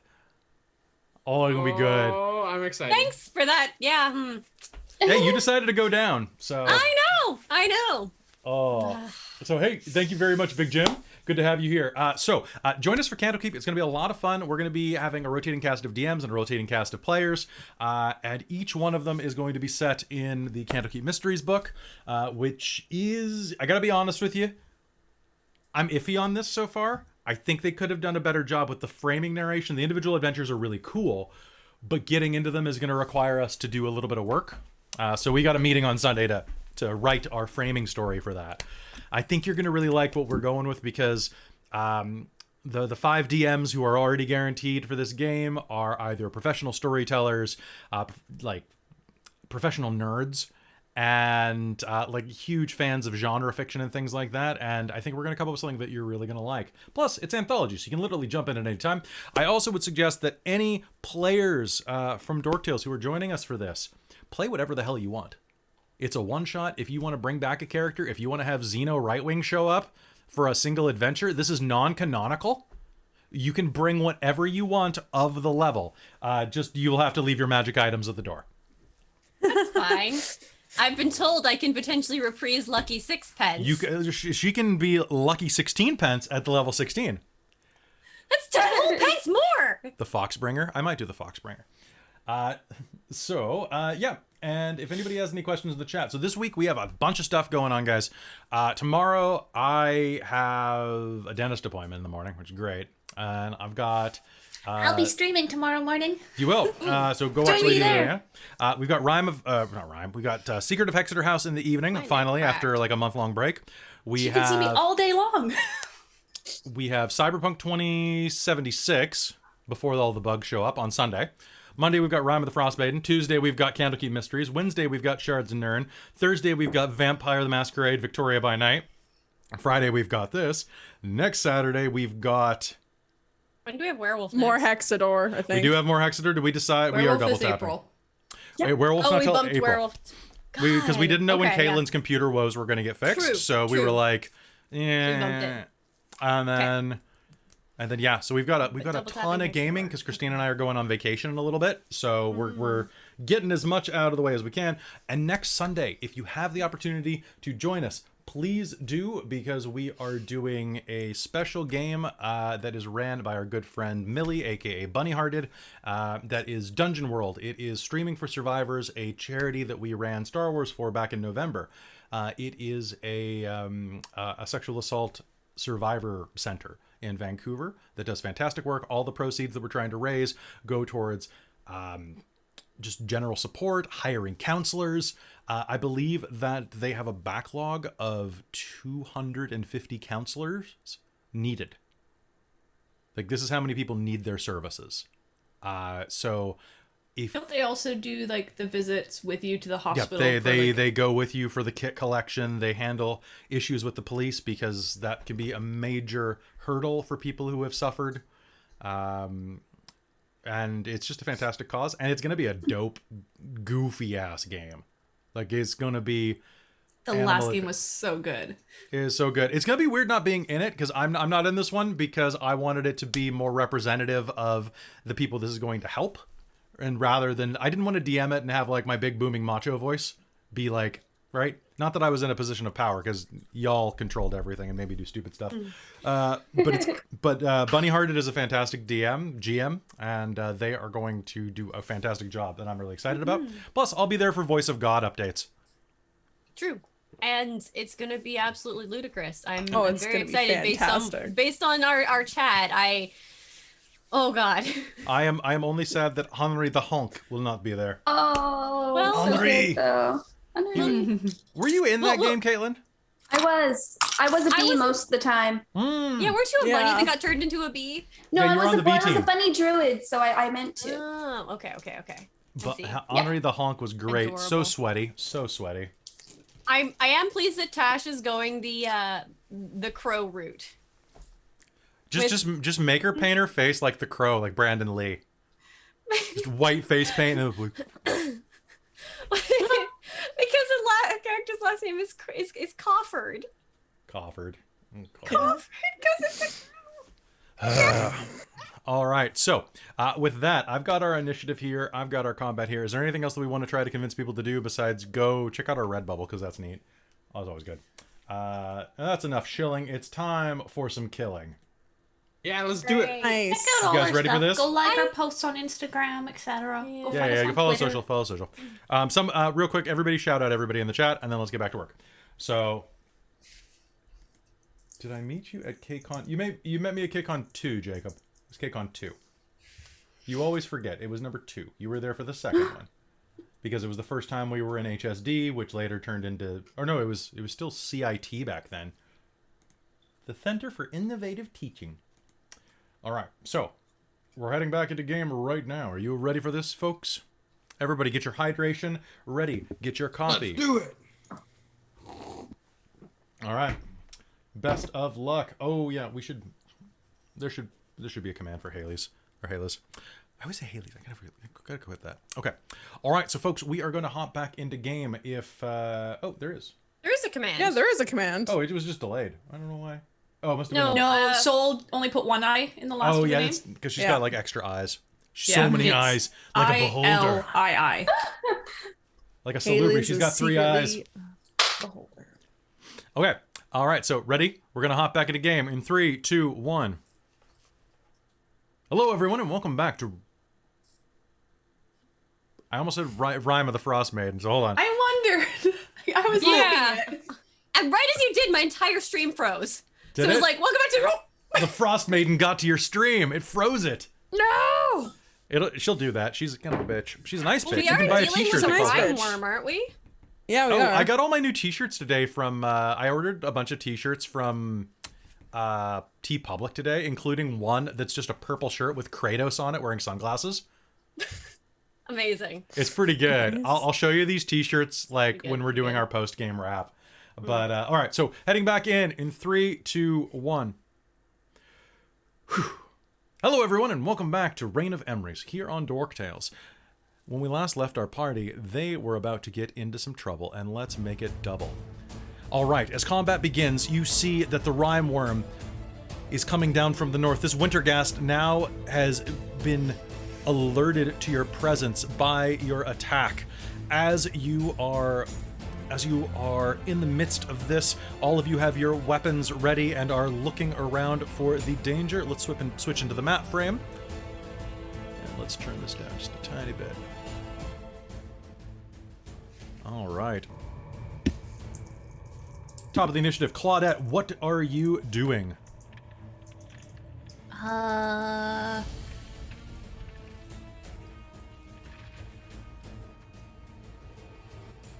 Blade Song. Blade Song, all right. Yes. Is that a bonus action? 1 sec. Bonus action, yes. Okay, sounds good. All right, you see the rime worm approaching. Well, you see several zombies lurch out of the shadow. A kobold directly to the north, and what looks like a dwarf with one hand shambles around the corner to the north as well. Leiden fired off a shot to the right down the eastern corridor, and then pointed down the western and said, "Worm!" and ducked back out of view. Yeah, slammed herself against a wall, basically. So that zombie kind of directly in front of me. It's 45 feet away, it looks like. It looks like it's 45 feet away from you. The kobold one, it has a direct line of sight to you. What do you do? 55, sorry. That's still less than 60. That one, does it look like it's one of the frozen ones? It looks Or just normal zombie? normal. This is not a wintergast. Okie dokie. This looks like one of the ones like the halfling you fought earlier. Okay. Ray of Frost. Ray of Frost? Fantastic. All right. Because that is actually an attack roll. Okay. No, Go you ahead. don't have any save. That's too bad because I rolled a 5.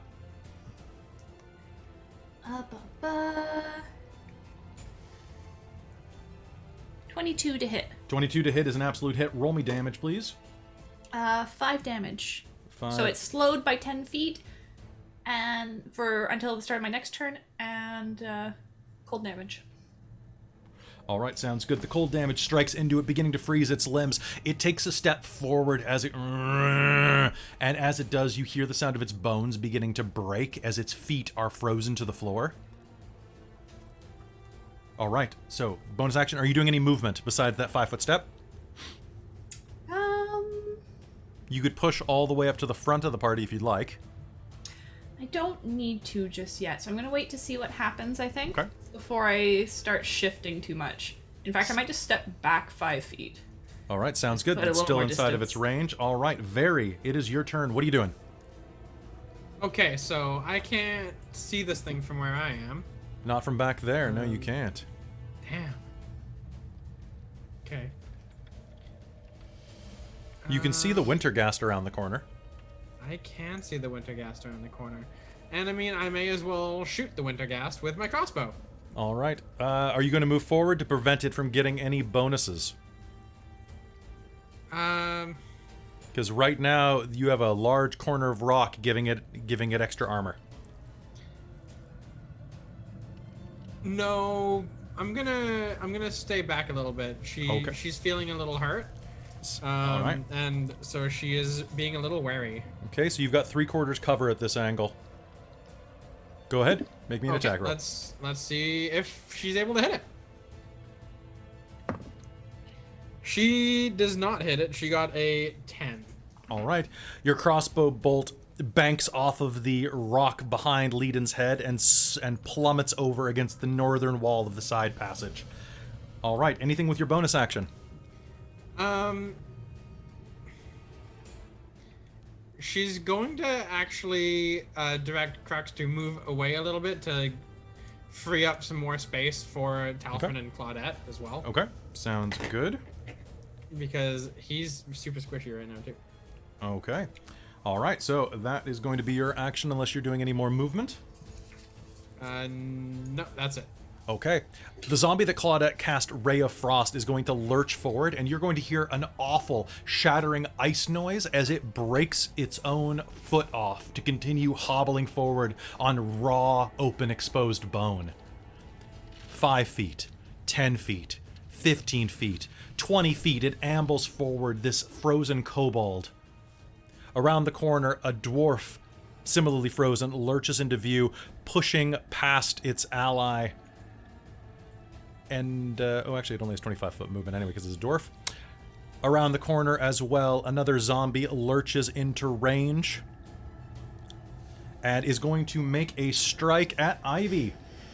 Shoot. Ivy, that is a 20 to hit you. That'll hit. A zombie lurches around the corner and smashes you in the side of the head for 4 points of bludgeoning damage. Ouchie.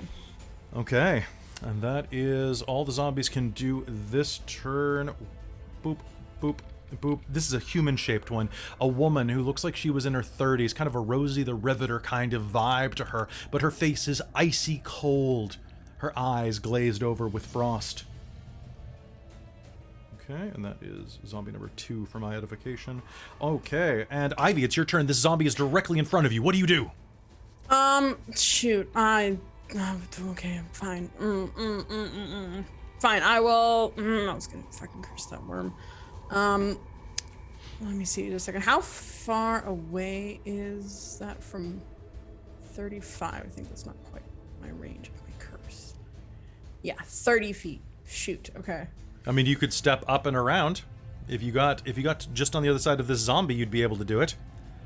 But you'd take but staying in, I wouldn't be able to leave melee range to cast it if I went forward 5 feet. You'd have to go. Yeah, you could dance around it.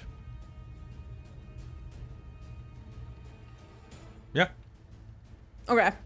You can step forward, staying inside of its range. Yeah. Okay. So she's gonna do that. She'll make a kind of step forward, and as a bonus action, she is going to, cast her blood maledict curse at the worm. What's it save? And it doesn't save. Oh, it just always works? Yeah, it just always works. It has to have blood, though. Yeah. All right. So, if it has blood, and I'm going to choose to amplify this curse too, so I will take a d4 of damage for necrotic, or, not necrotic, but I'll take a d4 of damage. Sweet, rolled a 1. So, to amplify, this is my blood curse of bloated agony. You curse a creature that you can see within 30 feet of you to painfully swell until the end of the next turn. Amplifying, this curse will now last for a minute. So for the duration of this curse, the creature has disadvantage on strength and dexterity ability checks, suffers 1d8 necrotic damage if it makes more than one melee or ranged attack during its turn. Okay. If it has blood and this actually works. So what? She'll look at that, do that, and then she will hit this, make an attack with her scimitar at this bad boy in front of her. Okay, you reach out and you see the worm resist your malediction for a moment, and then its body begins to swell slightly, because slugs have a type of blood called hemocyanin. Ooh. Yeah, it Cool. glows blue in the dark, actually. Ah, that's awesome. Yeah, Google do slugs have blood, and you'll see a picture of it. It's pretty neat. Sweet. So yeah, she's gonna mumble in Abyssal and just kind of, her eyes will kind of glow purple for a second, and she will cast. Okay. She'll cast on that, and then she'll take a swing with her sword. I haven't activated the Crimson Right. That's another bonus damage, so it'll just be a regular swing with this bad boy. Sounds good. So that will be Oh, that's nice. I rolled a natural 19 on that, so that'll be 23 to hit him. That is a 23 to hit. That is a definite hit. Roll me damage on the woman indirectly in front of you. Cool. Oh, that's nice. That's max. That's gonna be 10 points of piercing damage.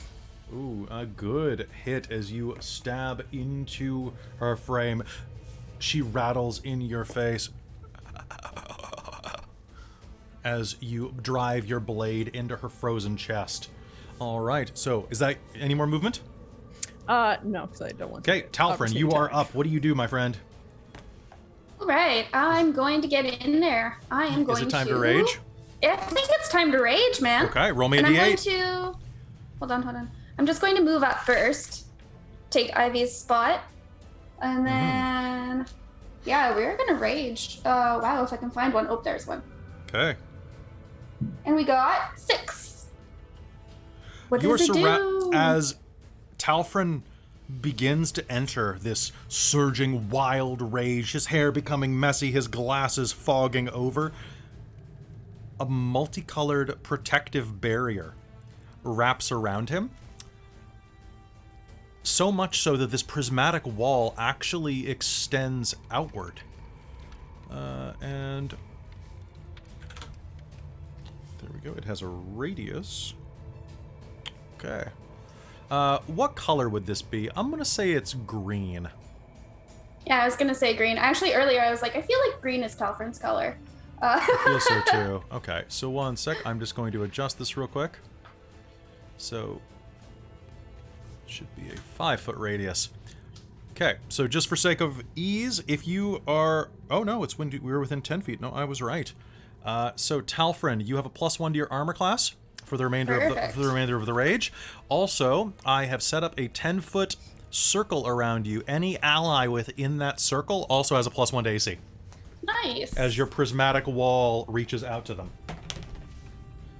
You are all going to feel yourself kind of shielded by Talfrin's strange magics. Cool. I'm That's gonna do awesome. a slightly lighter green. There we go. That's not quite as intrusive. Perfect. Okay, good. so there you go, Talfrin. That is All up right. now. Make me an attack roll. This place is weird. Yeah, I'm gonna slash at that. Yeah, it's totally the one in place, front of us obviously. here. It's totally the place. A 17. It's gonna be a 22 to hit, which I assume does. Oh yes, absolutely. Sorry, I was checking. I was checking a bit of math, and I was like, "Oh, Caitlin has this. It's fine." Oh wait, I'm running the game. Oh, 10. 10 points of damage. Did you remember? Yeah, did you just 10. You only roll a 3? Oh, 12. Yeah, I was about to say. What? You got to remember to add your rage dice and your strength. I always forget that. Okay, this 12. is to the one directly in front of you. Yeah. All right, you are going to slam your blade into it, cutting her from the top of her shoulder all the way down to her groin, basically splitting her that she's only held together by the sinew of her hip. She sags back against the wall and moves forward again. Definitely horribly damaged, but still barely kicking. Zombies are jerks. Okay, Talfrin, that is you. Unless you have a bonus action you'd like to use. Oh, you used your bonus action to rage. What am I saying? Never mind. All right, Leiden. What are you doing? Yes. You're right here. She hates this. You Leiden hate is this. very unhappy right now. So remember that you're a cleric, so you have a lot of other options that people don't. Oh yeah, yeah. I'm just grumbling because so many of my spells do necrotic damage. Not helpful right now. I need. Okay, how many feet is that from me? Because I'm looking at turn undead. Absolutely. Turn Right Undead here. has... What's the radius on Turn 30 Undead? feet. 30 feet. 30 feet would 10, hit 15, everything 20. It would hit except everything. for the ghast. And it would not hit the worm. It would not hit the worm, no. Yeah, but it would hit the other 4 around us. Yeah, okay. I need a wisdom saving throw. Okay. Of 14. Okay. You have a 50% success rate. Cool. The ones that failed Okay. are turned for 1 minute or until it takes any damage. Okay. So, turn creature must spend its turns trying to move as far away from me as it can, cannot willingly move to a space within 30 feet of me, also cannot take reactions. For its action, it can only use the dash action to try and escape from an effect that prevents it from moving. All right. Raising Or to your try, yeah. raising your symbol to the air, you use the power of the orphan to frighten these undead away. Is that a bonus Yes. action to use? That is an action because Okay. it's my channel divinity. Okay. So that is my channel divinity used. Okay. So yeah, she will grab her symbol of the orphan. She will lift her shield up with its light and just sort of like glowing eyes, mist creeping out, and will just kind of like try and get into, like, spook off. That sounds kind of, great. Like, whispering at On the count of 3, the if you want to say zombies. be gone, I'll help you. 1, Okay. 2, 3. Be gone. Yeah, get that nice stereo sound effect there. All right. Beautiful, beautiful, beautiful. And anything with your bonus action? No. Okay. All right. It is the Rime Worm's turn. The Rime Worm is going to advance and is going to lash out. that is going to be Ivy and Talfrin or Leiden. I'm just going to roll a dice. Talfrin, you're low. Okay. All right. So this is going to be... Okay. Ivy, I have a 25 to hit you. Talfrin, I have a 10 to hit you, so that's not going to hit. From and here, it will now take a d8 of necrotic damage. It will. As it attacked me. As it lashes out, its tendrils elongate, slashing across the room to you.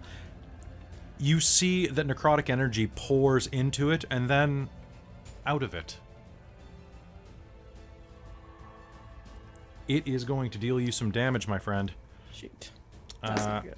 Okay, you are going to take 9 points of slashing damage. And that is actually all that is going to happen right there. But I'm going to use my Hurt the More right now because I'm in a nice range right now. Oh, no. So that is a... Actually, it's going to move. Because it can't tech... Yeah, it's a slug. It can move there. I'll allow it. And it is going to... I need Claudette, Very, and Talfrin to make me a Constitution saving throw. Oh. As it lurches forward, its tendrils wrapped around Ivy's wrist. You're going to be able to pull yourself from its like slimy tendrils, but you're going to feel this cold sickness kind of oozing off of your bracers. Oh, Kelly, I forgot I read longer. You can make a con save at the end of the slug's turn to try and break my curse. Okay, too, just sounds FYI. good. Okay, wait, so it's hitting Claudette? It raises its mouth up and sprays rotten flesh and black ice in your direction. Gross. I got a 24. It is I got a 22. line attack that is going to... Oh, wait 1 sec. Actually, Claudette, you are out of its range. I was gonna say, like, that's surprising it's just me and Ivy. Okay. No, it's going to be Ivy and Talfrin. It's a straight line here. Or, pardon me, Very and Talfrin. Very and Talfrin. So, what did you two get? 24. 22. 22? Okay, so this is going to be... Okay, oh my god. No, that sounds bad. Well, you're not blind. That's good. Oh, that's good. Yeah, you're not blinded by this, but this is still going to be very painful, and I'm sorry in advance for that. Hit it. Okay, so I have one Hurt some more left. Okay. You all are going to take... Let me just make sure I'm reading this correctly. Spray slivers of ice in a 30-foot long and 5-foot wide line. All creatures in the line take 26 points of necrotic damage and are blinded. Okay. Well... That... Let's see, a Constitution saving throw prevents the blindness. Yep, so that is going to strip down the way, dealing 26 points of damage to y'all. Okay. Are you still up? No. Oh no! God no. God no. Okay, so you two are going to drop to the ground. I only have 28 at max. Okay. Zoli is going to rush into range on her turn, see this horrible thing, and is going to deploy the Shredder. You can make a con save too, Kelly, All right. if you want. It did not succeed. The Shredder... Or, pardon me, the... Yeah, the Shredder. That is going to be a... Primes and throws a device at a point within 30 feet. A 15-foot radius sphere. Oh, actually, they clustered perfectly for this. That is beautiful. Okay, so that is a dex save, and this thing takes disadvantage on dex saves, you said. Okay, that's great. Okay, let's make some zombie saves. Not a single thing succeeded. That is amazing. Okay. She grabs her only Shredder, throws it, and everything in this area is going to take 13 points of piercing damage. Ooh. And anyone that falls prone in the center of the room here is going to take 2d6 damage from the fall. So... I wish there was a way to draw a circle here, but it seems like you can only draw... So that is going to be... This is rough terrain now. We're directly in front. So all of the zombies are going to go down to 9. That is 14 points of damage. So actually, it's doop. Sorry, just doing some zombie math. You know how it is. Yeah. And then Rime Worm is down to 100. Okay. Okay, and with that, 5, 10, 15, 20, 30. The Wintergast is going to charge from the side, running as close as it can. You know what? It's pretty dumb. It's going to run right all the way up to engage in combat, but it is not able to act because it is a mindless brute. Now we are at the top of the initiative now. Oh, Zoli's going to also jump back behind cover because she's not dumb. Claudette, it is your turn. What do you do? Do I think that a zombie could be poisoned? No. I think that's Okay. it doesn't have a circulatory system that's working. Okay. Well, on that note then, magic missile. Okay. On whom? The worm or the Wintergast or the zombies? That zombie that I think's right up there. Okay. So that's a D4 per dart. Okay. Okay.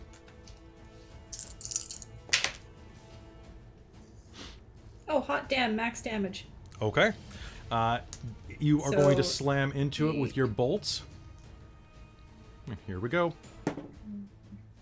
15 points of damage. 15 points of damage. All right, you are going to slam into it, and it is going to collapse to the ground, apparently dead for real this time. Okay. Are you doing anything else with your other actions? Movement or bonus? No, I think I'm gonna stay back here. Okay. Don't think I have any bonus actions I can use. Sounds good. Now we are down very... Okay. And Talfrin. Okay. All right, so very... I've made a death save for you. Zombies. This zombie is going to move back 20 feet. This zombie is going to move back 30 feet. The zombies, if they take damage, that are no longer turned. Oh, they aren't? Yeah. Ah, crap. Yeah. Sorry. That's okay. They are going to rush at Very then. Or probably Ivy. Yeah, 3 of them surrounding you. So, Whoa. Ivy, let's see if you can dodge this. Question. I Yeah. guess it's only while Talfrin is raging that his 1+1 AC thing works. It is gone Dang. now. Dang. 2 of them are going to lurch at you and try to strike you. You are going to dodge out of the way, but the last one is going to manage to hit you full body with a critical hit. Oh no. And that is going to be 4 points of bludgeoning damage as it punches you directly in center mass. Okay.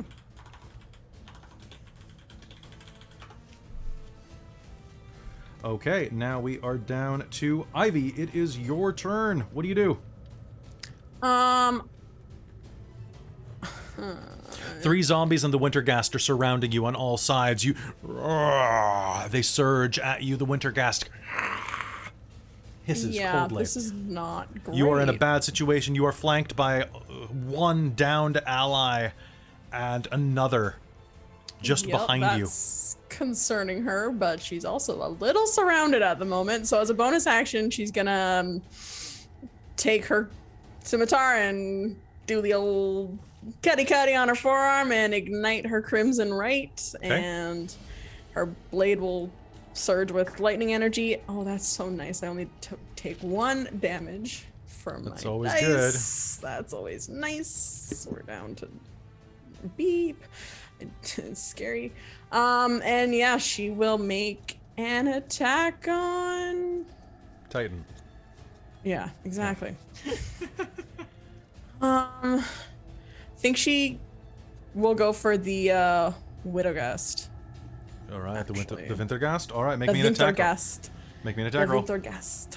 Come on. 17. 17 is a hit. Roll me damage. Perfecto.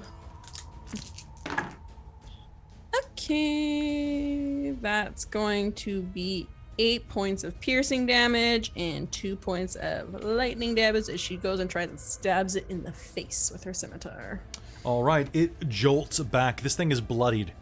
It looks like it had taken some electrical damage before, probably from interacting with that pool over on the right, but now it looks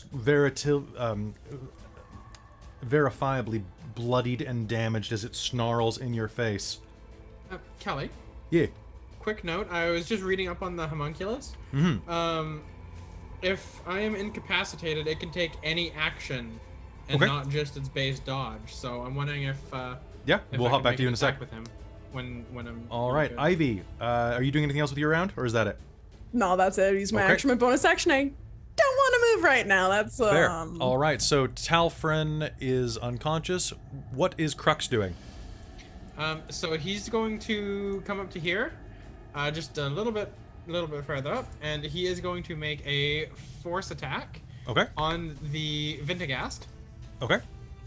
So here we go for the roll.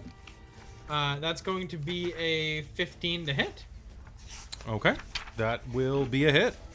All right, so he's going to use his wings to go to get 1d4 plus PB force damage. Peanut butter. Yes. So I add 2 to that, so that will be 5 damage. 5 damage. All right. It is struck by your force damage. Okay, it's within 30 feet. Awesome. Cool. All right, so that is its action. Beauty. And then he's gonna duck over here. Okay. It can. Your force damage slams into it. The gust of force pushing past Ivy's shoulder. Talfrin, time to make a death save, my friend. Here we go. Cool. Cool. Sorry. Talfrin lies on the ground, bleeding. Leodin, what do you do? So, as I understand it, because I can use Spare the Dying as a bonus action, I should be able to cast it twice. Because it's a cantrip for me. And because with So spell, with casting time, bonus action, and I can use the other one as an action, that would take my whole turn, but I could do it and stabilize both of them. You could. You could use Spare the Dying and then cast a full action spell to heal one of them and bring them back to their feet, can't you? No, if you use a bonus action to cast a spell, the other one has to be a cantrip with a max casting time does of it? one action. Even if the Yeah. bonus action is a cantrip. Well, it doesn't specify for that. It just says if you have you can only cast. Yeah, that. I mean, it's your call if you want to let me do that. But bonus action, spell cast bonus action, especially so if you must use it on your turn to cast a spell, provided you haven't already taken a bonus action, and you can't cast another spell during the same turn except for a cantrip with a casting time of one action. So yeah, I'd allow you to cast that twice because it is a cantrip. So It's a cantrip for me, and I use it as a bonus action, so I can use so it. you could cast Spare the Dying right now. Strategically raising them back up to their feet might be a smarter idea. But I can only get one of them. You can only get one of them, but you have another round before they risk getting close to death. True. Do you need to make sure that they survive to be overwhelmed by zombies, or do you need an extra fighter up? Probably need a fighter back up. Yeah. In that case, I'm gonna cast Cure Wounds as a second level spell. Okay. And if and I'm gonna cast it on Talfrin because Talfrin's closer. Okay. And because fighty. Mm-hmm. And so if he's at 0 doing death saves, then he should automatically be taking 16 hit points. 16 hit points. Plus my spellcasting ability modifier, which is +4. Plus 4. So 20. Okay. So he has 20 health. Oh yes, because you're grave, and that's the best one. Yep. All right, Talfrin, you thank awaken you. with 20 hit points. You are Oh, out of shit. rage, Yep. but you are. You know what I have one more of? Oh, you do actually? I have one more. Oh, Okay. nice. So this Survive did to take. that round, So it please. did take your action because Leedon went after you, but that's fine. You'll be able to act next That's round. okay. The Rime Worm. Okay. Sounds good. It is going to lash its tendrils out both at Ivy this time, and it's going to move a little bit closer. Yeah. Come a little bit closer. I hit Ivy with both. The tendrils go whoosh, whoosh, out and are going to, first off, you are going to take some damage, my friend.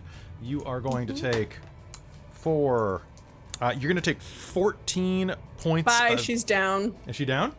Yeah, I had 10, so she down. Oh, wait, pardon me. 1 sec. Yeah, you're going to take 14. Yeah, she down. Okay. Because your AC was not 19, right? No, it's 16. Okay. You are downed. This thing is grappling you right now. Its tendrils wrapped around you, and it's slowly going to start dragging you toward its gaping mouth. Well, at least I can't see this happening to me, so, that's good. It's true. You cannot. Okay. That is its turn. And now we are down to the Wintergast. The Wintergast is going to move there and strike at Leiden. Leiden, that is going to be... My AC is 15. Okay, that is 2 hits. Please still say crit. One of them was a crit. Fuck! We'll hope that it's a low crit. I have 24 hit points. That was a pretty low crit, all things considered, actually. Claudette better not be the last one. I mean, she's not a super glass cannon, but still. Okay, so you are going to take 8 points of slashing damage, and then are going to be bit in the side for a low crit of only 6 points of damage. That's going to be... Oh, pardon me. None of it's necrotic, is it? No. Okay. That is going to be 4 points of piercing and 2 points of cold damage. And I need you to do me a favor and make me a Constitution save. I'm gonna spend my inspiration this time. Okay. I don't trust my dice. Don't trust my dice. Fuck. We're all gonna die. Well, how about if I spend my determination, that would give me an 8. I don't think that most saving throws are below 10. I know, so I'm not gonna bother. So that's a 6. Sounds good. You are going to feel the cold from its claws begin to suffuse into your veins. Nothing happens. You begin to feel your body temperature slowly dropping, though. All right, into the initiative. It is Zoli's turn. Zoli is going to dig through her bag to see what she randomly has. And here we go. You know what? That is fine. She is going to rush up and is going to jam a vial into Very's mouth. Yay! Very, I need you to make me a con save. Okay. 19. 19. Sounds great. You are going to gasp as you heal 6 points of damage. As you have this kobold shaking you awake saying, "Be useful!"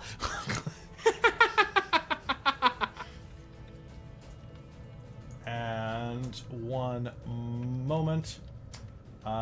For the next minute, well, for the next little bit at least, let's roll to see what happens to you. Because she built this in a cave. Like Tony Stark. Love it. Okay. Let me know if you move more than 5 feet. Okay. Okay. You feel this, like, syrupy thing clinging to the side of your throat.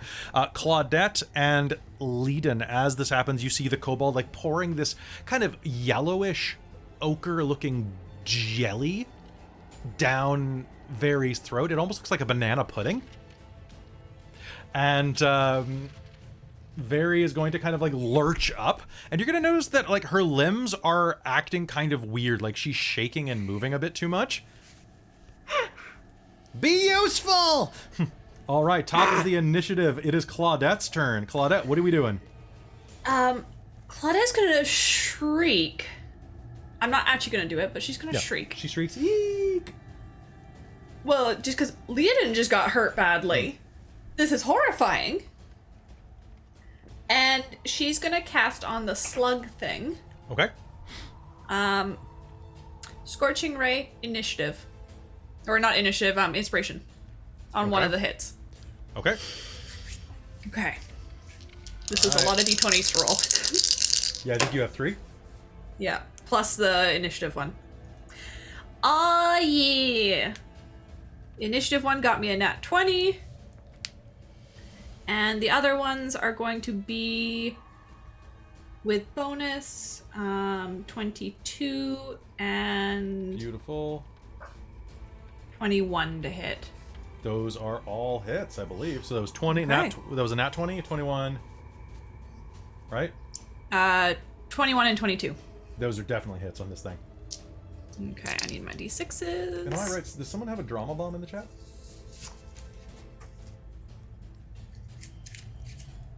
Okay, so I think, were they using drama bomb colloquially or did they buy one? I can't tell. Not sure. All right. Okay, so that is going to be not 20.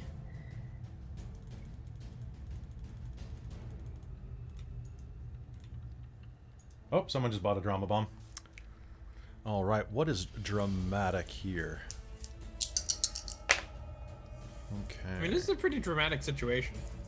This is a pretty dramatic. situation. Almost all of us have been down at like one point or another. We still have one person down, right? Just Ivy? Yeah, me. About to be eaten by a worm. It's fine, guys. Don't worry Yeah, about that's it. fine. Ivy, what's your hit Okay. dice? My hit dice? Yeah, D10? Yeah. Okay. All right, Claudette, what do you got? So she shrieks and she just flings her hands out 3 times and casts 3 scorching rays at the slug Okay. for 41 points of fire. Holy damage. shit. One of them, they're 2d6 each.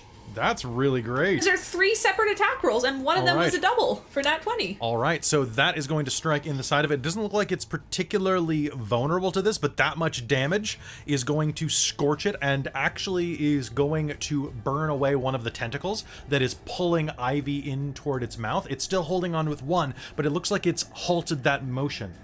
Dropping. That was my only second level. That was a great hit. This thing is bloodied. All right. Beautiful. Are you doing anything with your movement or your bonus action? There's nowhere for me to go up there. Yeah, you'd have There's to... nowhere I can stop without having to move through threatened. That's fair. Do you have a bonus action for any ranged attacks or spells? No, because I've done a full action spell. Okay. I can't. Okay. If it's bonus, it has to be a cantrip at this point. Sounds good. All right. Very, you are awake again. What do you do? Okay, so she is sick of this stuff and she wants to be helpful. Okay. So she doesn't like that worm very much. So Okay. she's going to make a ranged spell attack on it. Okay. She is going to get a 19 to hit. That is a hit. All right, so she's going to cast Chaos Bolt on it. And so what this is going to look like is, well, it's fire damage. And it's going to be 3, 8, 9, 10, 11, 12, 13 points of damage as she grabs this, looks like a grenade from her belt, Okay. pulls it, and then chucks it at this thing, and it just goes poof. And then you said 13 points of damage? It's 13 points of damage. Okay. And it just like this stream of fire just bolts out of this thing into the slug. And then she is going to hop over to the corner here Okay. so that she's a bit more covered from things. All right. As you burn through it, you're going to burn through another one of the tendrils that was holding Ivy, thereby dropping Ivy directly on her head. Ivy, Sorry. that is going to be really good for you, actually. It is going to actually jog you back to consciousness. Okay. I'm using a drama bomb to wake you back up. Nice. What's your con? My con, just 1 second. It is +2. +2. You are going to awaken with 11 hit points. You burned 2 of your short rest dice. Oh, nice. I'm taking control. That's Cool. awesome. There's the drama bomb. You folks asked for it, you got it. That's badass. By pure willpower, she comes back like a witcher. I mean, non-copyrighted thing. Like a Witchner. Like a Witch. like the witchest, not just witcher, witchest. I'm a witches. You're the You're a witchest. witches, Harry. And you are beset upon by 3 zombies. Fun. That's fun. Well, like 2 zombies. One of them's gonna go for Talfrin. Oh god, so you have 11 hit points. I'm just a yo-yo up and down and up and down. Yeah, seriously. Oh god. You are I wanted to have my turn. No. you are going to take 8 points of bludgeoning damage Good gosh. as okay. they start to tear into your flesh, scratching and clawing. One of them is going to launch itself at Talfrin. Talfrin, I have a 17 to hit you. That is going to hit for a massive 5 points of damage as it cranks you in the face. And Leiden the Wintergast is going to snarl and charge at you. Okay, that is 1 miss and 1 hit. How many hit points do you have left? 10.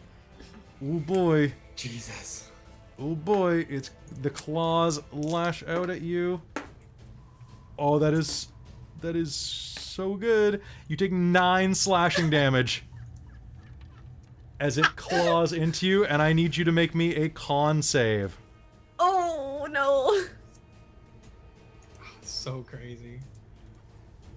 Succeed this. I'm gonna spend my determination to make that a 14. You succeed. Okay. Good. You feel your body begin to freeze up as it claws into you. It snaps its bite directly in front of your throat, but you are going to reflexively pull up and bring your shield in front. It scrapes against your shield, but manages to scratch around, raking long claws down your arm. And with that, that is zombie turn, zombie turn, zombie turn. Oh, actually, the Wintergast acted ahead of his initiative because I was being happy, so I'm going to spend my hurt them more to have had that happen. To be fair. Ivy, your turn is here. Oh, cool. I didn't miss it. Yay. The cartoon bump coming out of her forehead. You have the birds floating around your head, Yeah. looking really... They're all like, fuck. Yeah. Fuck. They're all like just little Geralt birds. Oh my god. One of them's in a bird bath, just kind of chilling. Oh yeah. I feel that. I wish I was you, a bird. Okay, cool. I'm gonna go stab a zombie. Sounds Real good. hard, Or the hopefully. Wintergast is right next to you. I'll go for the Wintergast, actually, yeah. She's Yeah, going after that. Remember, folks, strategy. Don't spread Yep. your damage. Yes, exactly. So yeah, she will kind of like turn around and swing her scimitar. Oh, I guess I would have. I guess technically gone unconscious. The wording for my Crimson Right is anytime I like consciously let go of it or put the weapon away. So would your call be that my Crimson Right would not be active on my Usually blade? effects end when you go unconscious. Yeah, okay, cool. So as a bonus action. Oh god. Oh god. Yeah, as a bonus action, I'm gonna take a chance and not roll 4 on my hit dice. Do you have enough hit points to do this?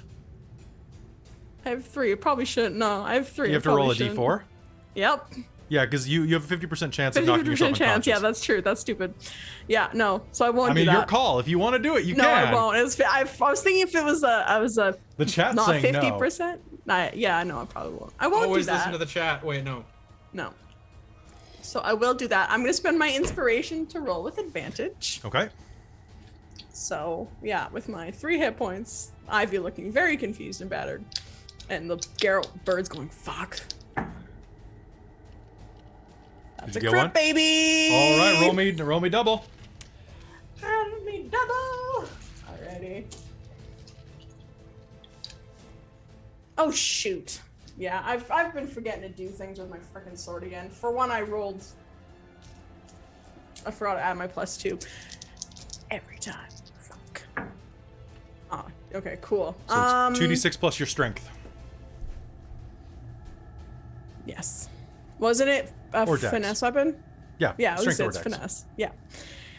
Yeah, but then I also took as my dueling style, I took dueling, so I get +2 damage rolls. Okay. So I've been trying to add my +2 every time. we So got? that's gonna be a 5, 9, 11 points.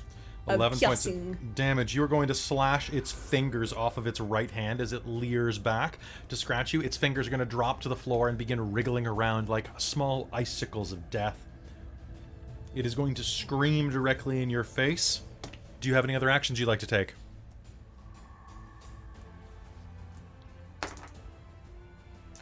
I have no actions other than moving, but if I move, I'm gonna take opportunity attacks and go down. It's true. But I'll go down anyway. So I think, Just Smash. hold the line. yeah, just hold the line. Okay. Damage sponge, let's go. Someone heal me later. Sounds good. Leiden. Sorry, Talfrin, you are up again. Then it's Leiden. What do you do, my friend?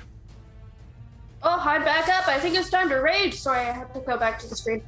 It's okay. So, entering your blood rage again. Roll me a d8. All right. Do you have 3 rages at this level? I do, because I'm level 3. Oh, God. I got a Maybe- 7. Flowers and vines grow around you. That sucks. The ground is now difficult terrain and 15 feet all around you as the ground goes... We're going to have to make an expanded list. 8 of these is not enough. Yes. All right, as the fey magic of your... whatever. Your Irish nature.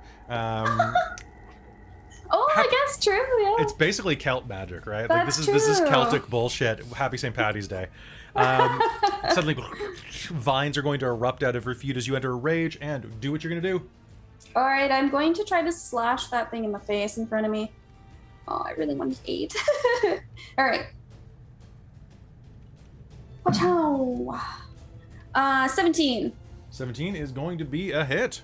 Nice. And this is the zombie directly in front of you, right? Yeah. I don't think I can hit anything else, so. Yeah, not unless you use a javelin. Oh, that's true. So that is 6, 13. 13 points of damage, and you added your strength bonus and your rage bonus? Yes. Okay, hold on. It must make a Constitution saving throw. You are going to bring your blade down, bisecting it directly in half. It falls to the ground and does not rise. Yes. Finally. Got one. Leiden, it's your turn. What do you do? Oh boy. Okay. I have 1 hit point. I feel like I should try and cure myself, but that feels like a waste, kind of. Can I? So you know what I'm gonna do? This is probably a terrible plan. I'm gonna cast Guiding Bolt at a 2nd level. I think that uses my last 2nd level slot, and I want to take a 5-foot step back to not provoke opportunity. If you're cool with that. Yes, I've allowed that as a bonus action in the past, so that will be a bonus action. So let me just double check, make sure I have. Okay, yes, I do have another 2nd level slot I can use. I'll do that. Guiding Bolt. This is radiant damage. And what are you hitting with this? I'm aiming for the worm, I guess. It's Okay. probably not the best thing to aim for, but I feel like 46 radiant damage is a decent thing to try and hit it with. If I hit, we'll find If out. you Let's hit. do a ranged spell attack. All right, and is it 1 attack for the entire kit and caboodle? Yeah, Okay. just 1. And oh, thank goodness. Okay, I'm pretty sure that hits.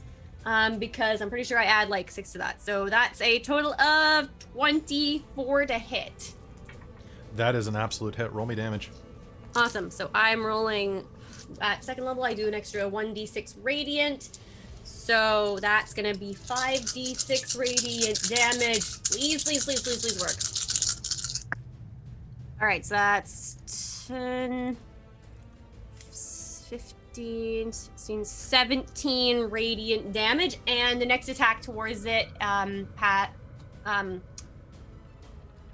next attack roll against the worm will have advantage.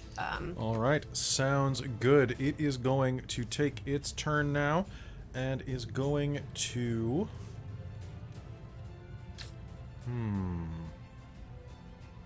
Do I have to make a save for freezing? You do not. Oh, good. Not yet. Let's see. 5 feet. Oh, I can't move any closer right now with these damn zombies in the way. Okay. Make the worm kill the zombies. Yeah, exactly. Kill the zombies. Yeah. I think I'd rather kill Ivy. No. That's gonna be difficult to do. It's gonna be real easy. Ivy. Bye. Bye. Okay. 2 more tendrils lash out at you. You fall back unconscious and it begins pulling you forward. I am going to use my Hurt Them More, and it is going to lash out into you and is going to pull you directly into its gaping maw. You have been eaten by the creature and are inside of it right now. What? Ivy, What? more like What? Ivy. Unconscious inside of it? Unconscious You inside of it. are. Fuck! What is your Enormous sus. max hit points? My max 32. 32? Okay. I'm so scared. Let's see, so that is... Okay, that was... Okay, I rolled a lot of 2s. You are going to take a significant amount of damage as it begins to try to consume and digest you. So you are going to be at minus 18. Oh god. When you hit minus 32, you're 32 auto dead. Okay, that is its turn. You have been sucked into the creature's gullet. Part of you is barely visible. The Wintergast is going to take its turn. Actually, wait, it took its turn earlier, and I spent Hurt Them More for that. So it is going to snarl, and it is going to be Zoli's turn. Zoli is going to shriek and fire a crossbow at a zombie, because what do you do, really, right? Oh god. Zoli is going to use an inspiration because I've decided that this NPC has one. Okay, cool. She fires a bolt that goes wide, but does not shoot Talfrin in the back of the head, while making a very koboldish screech. Claudette, you are up. What happens? Okay, does this worm appear like it could be poisoned? It appears to be alive. Maybe. Apparently it had blood because the weird blood person did something that made it bloat. It is still quite bloated. Okay. Well, I will attempt Ray of Sickness on it. Okay. Range spell attack. That is 18 to hit. That is a hit. Roll me what happens. Okay, it needs to make a con save. Okay. Oh, I rolled the wrong stuff. What's I got a 15. Okay, that passes my save. Okay. But so it takes 14 points of poison damage. Ooh, that is beautiful.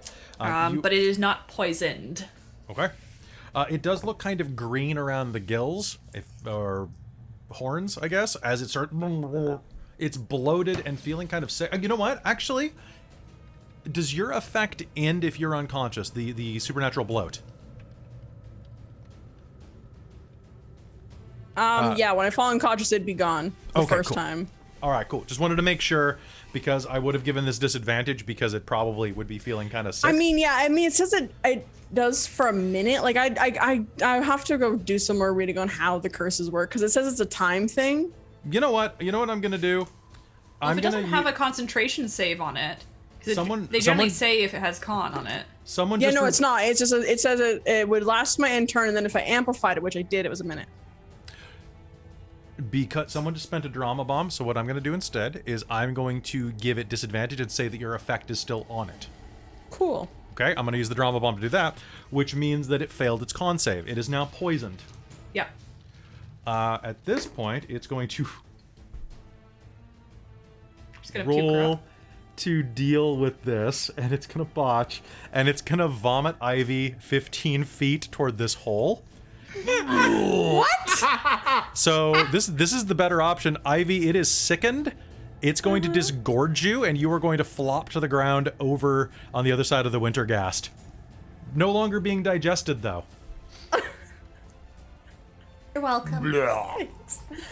Oh god. Because I've that's been eaten and puked up by a worm.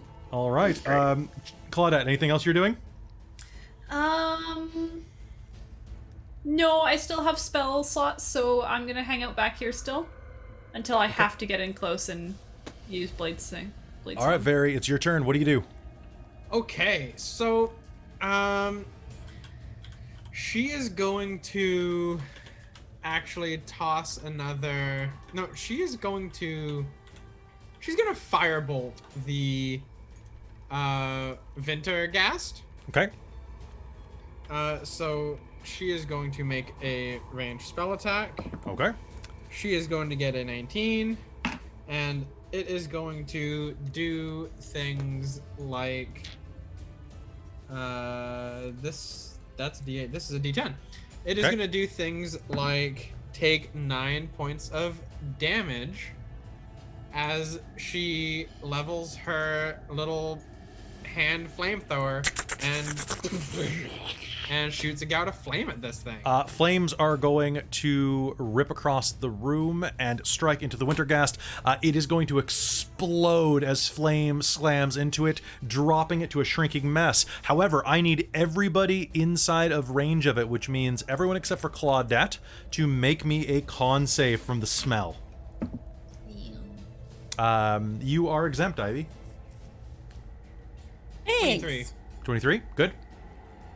9. All right, you are poisoned until the end of your next turn. Cool. That doesn't do anything to my hit points, does it? Because I have It one. does not. It just means you have disadvantage. Yeah. Okay, 20. 20, you're fine. Then, Claudette, as- you are fine. Oh, and sorry. one moment, and yeah, no, crap. That means that the kobold's poisoned as well. So Zoli is going to and start vomiting a little on her chin. And Very. Oh. So as a bonus action, I can tell my homunculus to go do something, and for one of its reactions, it's channel magic, and it can deliver a spell that I cast that has a range of touch. You cannot do that because you have to. It uses its action to channel a spell that you are casting. So you have to cast it on your turn, Yeah. and then it will go and touch it. So it uses its reaction to you casting the spell to deliver it at point blank range. That's the way that works. It's like a familiar. Okay, cool. Okay, I wasn't sure. Figured I'd Yeah. ask. So it can still. You It can could still. stand 100 feet away and have it cast Shocking Grasp. Yeah. Okay. Cool. Sort of Yeah.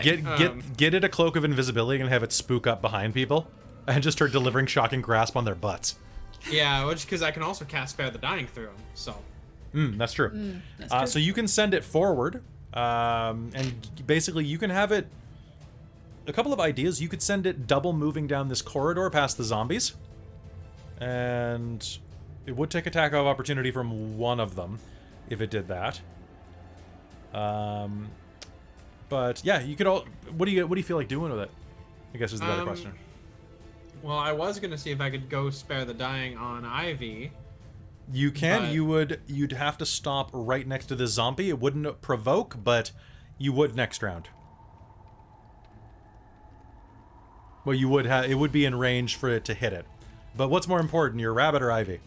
Yeah, I'm gonna do that. I'm as my bonus action, she's going to send the bun. Okay.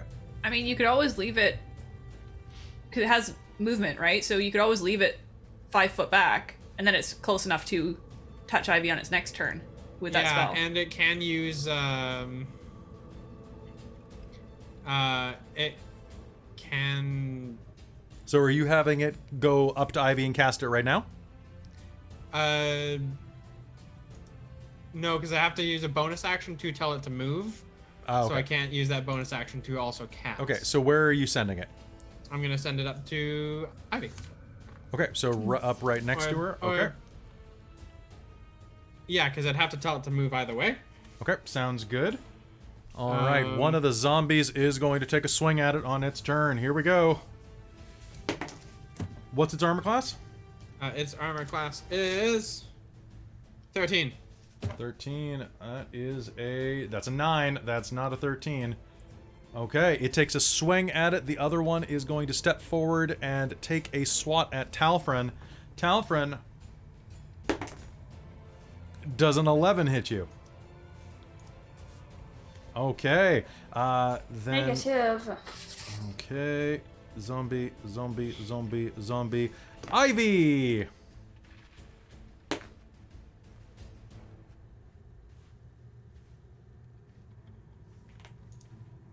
That face is terrifying. Okay. Why he does it. I know. This whole fights is like so up and down. Okay. I was inside a worm. I was negative 18. That face. Talfrin, it's your turn. Oh man, I'm gonna stab this thing in the face or body. Center mass. We're gonna go. We got a Do nat it. 20 actually. Oh, beautiful. Woo! Yeah. Alrighty. Oh, 7 plus 5, 12 is 19. 19? Yep. Fantastic. Smash it. That is going to cut it right in half. That is going to kill it straight out. Yes. Got 2. All right, you're going to cut Nice. that other zombie down. Leiden, you are up. Pardon me, Helfrin, are you doing anything else? You have a bonus action. I do. Actually, I'm going to use my movement to move up towards here. Okay, sounds good. Protect the bun. Protect the bun. Okay. And everybody else. All right. Leiden, it's your turn. What do you do? Cool. Is Ivy down still? Ivy is still on the ground. She's not moving. Okay. Then I would like to cast Spare the Dying as a bonus action. Because I can do that at range. Mhm. And then I'm gonna shoot the zombie in front of me with my crossbow, I guess. Okay. So spare the dying brings me to 0. So stabilizes Yes. me. So you should be stabilized now, yes. The spell fails. Cool. Oh no! Ivy's dead. Well, Her I'm gonna body shoot that lays zombie. prone on the ground. I can deal with that after. Right now, there's a zombie. And I will shoot it for a natural 20. A natural 20 or an unnatural 20? An unnatural should hit it, I'm assuming. And then that's gonna be... I think that was... Should be 6 piercing. 6 piercing is going to strike it. That is how many hit points it had left, too. So let's find, does it succeed? Your bolt is actually going to crank through its eye, and the zombie is going to drop to the ground, officially dead. It failed its save. Good job. Okay, now it is the Rime Worm's turn. The Rime Worm is going to move forward, and I'm going to see if I can recharge my black ice. I cannot. So instead, I'm going to make 2 attacks against my buddy Talfrin here. 1 miss and 1 hit. One of these lashes ducks right by your ear. The other one lashes out to you, and that is going to be a d6. Okay, you are going to take 9, which turns into 4 points of slashing damage, Talfrin. Are you still up? Oh yeah. All right, it lashes out at you, barely connecting. As it rushes forward, it is Zoli's turn. Zoli is going to take a step forward, see the battle has won for the most part. He's going to reach into her belt and pull out a horn and go...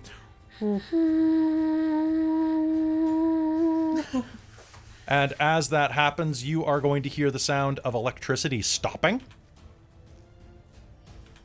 And you will see over behind you, the electrical current stops, and this rickety bridge is pulled up from underneath the water, creating a structural a structural bridge to where these kobolds were. Oop, let's just move that generator light a little back. There we go. All right, and now we are at the top of the initiative with Claudette. Claudette, what do you do? Magic missile this bitch. Okay. So 3 magic missiles. Sounds 4. Good.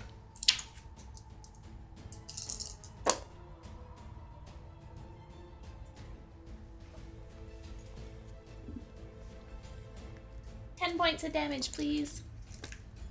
10 points of damage. 2 slug. Okay. This is magic missile. Yes. Okay. Can you do me a favor? Mm-hmm. Tell me how this goes. Yes. So Claudette is just gonna be like frantically flinging these bolts of magic force energy. And can I like... I wanna like destroy the head of it or something. Yeah, absolutely. It's going to roar as it tries to pull Talfrin forward. One of its lashes wrapping around his ankle. It begins to pull his leg up, opening its mouth wide, which is the perfect spot. How many magic missiles is that? 3 or 4? 3. 3, just... You will hear the sound of... And then it just explodes from inside, having swallowed your magic. The battle has ended. The walls are painted with gore. We are going to exit initiative rounds right now as this slug dies, shrapnel laying on the ground, as well as a fallen ally. Claudette's gonna run up to like assist because I'm sure she knows full well how Leodin does like this healing stuff. Yeah, Leodin's going up there to try and do something and... Okay. Leodin, what do you try to do? Well, if Spare the Dying didn't work, she's gonna do like a full, like a medicine check and try another... You know, she's just gonna kind of, you know, check again, make sure Spare the Dying really didn't work. You know, how it goes. Her body is limp on the ground. As you lean forward, you pick up her hand. It flops. Dead. I'm sure she's dead, like, medicine check, everything. She's dead. The life has left her. She walks with the orphan now. You hear rustling and the sound of hurried footfalls coming across the bridge. A contingent of kobolds rushes forward. I'm going to move us back out of the map frame right now because we don't need it right now. Okay. A contingent of kobolds rushes toward you. Zoli approaches you from behind. Good. Good kill. Good kill. Gold. Give gold now. All gold. All gold now. Show gold. Talfrin will fork up the gold. How much gold are you putting down? Oh my god, how much do I have? I don't have a whole lot. Oh wait, whatever I got from, I think I only have whatever I got from the statue. So 2? Was that? Shinies now. Shinies on the ground now, she says. The crossbow in her hand is particularly menacing from behind right now. The other kobolds surge forward. One of them jangles as it moves, wearing the skull of a larger creature, maybe a dinosaur or a small dragon, atop its head. A long staff jangles as it moves forward. What do you all do? How much Legion's do you... focusing on the dead here. Well, Claudette hasn't dropped Blade Song. So I've still got a few moments of that left. Give gold now. Give gold. Why? In Draconic. Make And she's deal. gonna let Green Flame Blade encase her sword. Make deal. No time. Want friend? Give gold or Alright. say goodbye. Is she saying this in Draconic? She's saying this in common. Oh, okay. Oh, okay. Oh, okay. That's a difference then. She's more eloquent in Draconic. Oh, Fair enough. you can revive? How much do you need? How much do you have? Hurry, hurry. Sliba, Sliba, there's dead here. Dead helper. They You kill can still worm. Toss over 30 gold. Yeah, Okay. I'll toss over 30. Oh, I have a piece of jewelry I can give. Okay. Claudette will Oh, actually, he's probably not going to. drop some of Never those mind. platinum. Never mind. Okay. Yep. It's tucked in his thing. He can't see it. Leadin, you also picked up gems earlier. I did, yeah. I don't know how much they're worth, but she'll pull them out. Okay. Sounds good. So, real quick. So, who's putting down? Who has 30? So, there was 30, and then 30. 2 from Talfrin. And then, how much money does Claudette give? Well, I was gonna pull out 5 of the platinum and see if that would bring Okay, it so up that's 50 gold. I also have 2 gold earrings written down here. I don't. Okay. You can give those as well. Okay. I gave 30. Okay. All of the money that you put down. Yes, good. Sliba, they buy services. This old wizened kobold scrapes up, looking down.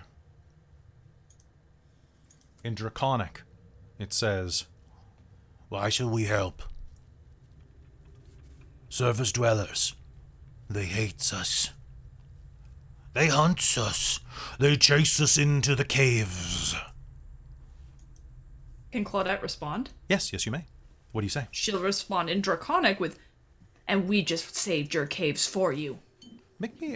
You can make me a persuasion or intimidation roll here. Persuasion probably would be what you'd want to use. Yeah, I'm gonna use persuasion. You know what?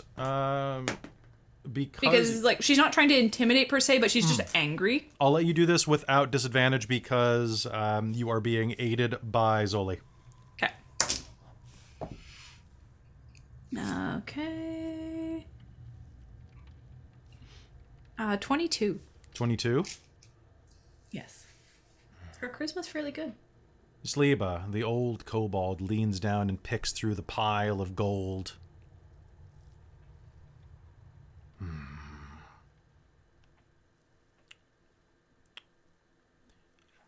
Not enough time to haggle. You will give more when this is done. Very well. It reaches into a pouch at its side, pulling out a small gem. Holds it up. Ivy, can you do me a favor? Can you roll me a charisma save, please? Alternatively, you can roll me a charisma, wisdom, or int save, whichever you prefer. Wisdom or int. I will roll an int because I have +3 to that. Sounds good. This is my own system. Okay, dice, roll nicely. I'm rolling my well-behaved one. Okay, where is my 17. 17? Sounds good. So I want you to roll me percentiles, please. Okay.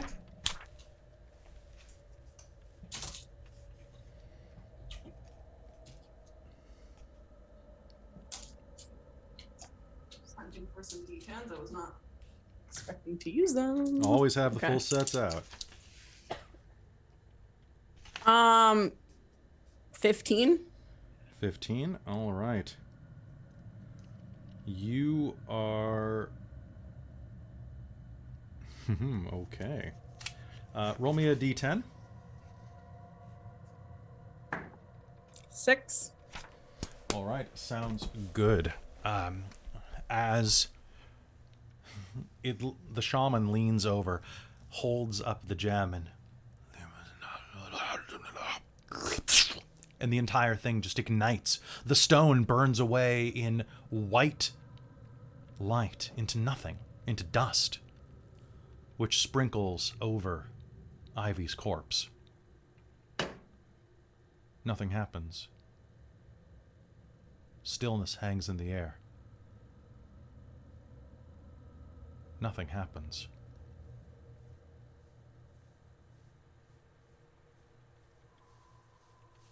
The moment one of you opens your mouth to speak, though, Ivy takes a deep, gasping breath. You have 1 hit point, Ivy. Also, for the next... what'd you roll in the d10? A 10? 6. For the next 6 hours, you are going to have vivid hallucinations haunting the sides of your vision. you are going to have disadvantage on all ability checks for the next 6 hours. 6 hours, cap. Now, meanwhile, as you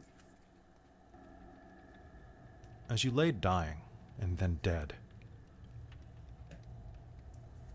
you felt yourself drifting.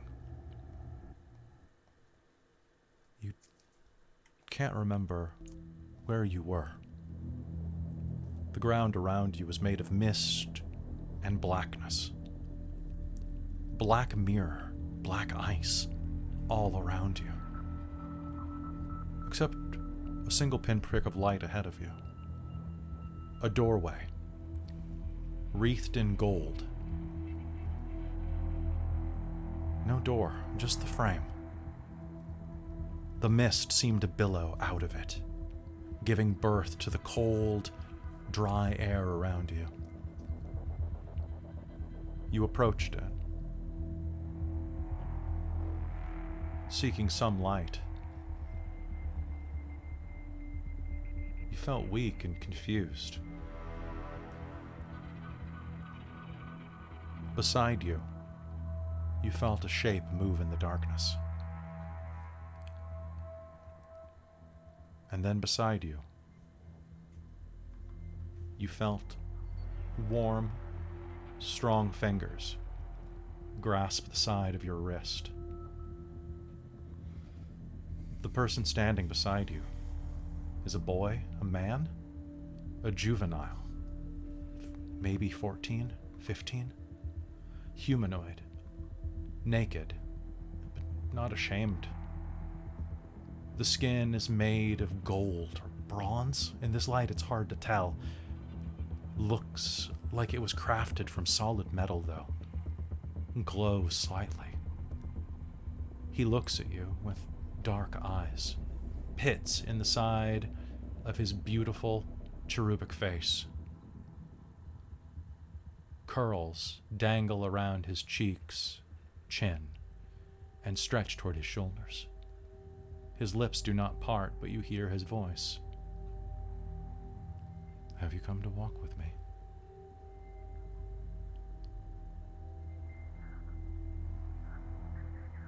I don't know.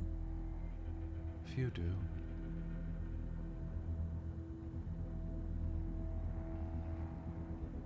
Where am I? You were in the place of truth. The place where all things come when they are ready. I'm not ready. No. He tilts his head to the side as if hearing a sound that you cannot. No. Not yet. May you send more to meet me, though, before we next greet. And he will lean up and kiss you gently on the forehead. And the next thing you will notice is this foul scent of the air burning into your lungs as you gasp and look around in the dimness at your friends. You're alive and awake. But around the edges of your vision, you can see mist taking the shapes of people, ghosts from your past, watching you. People that you've killed, people that you fought, creatures that you've killed. Mist-like wraiths are watching you from the corners of your eyes.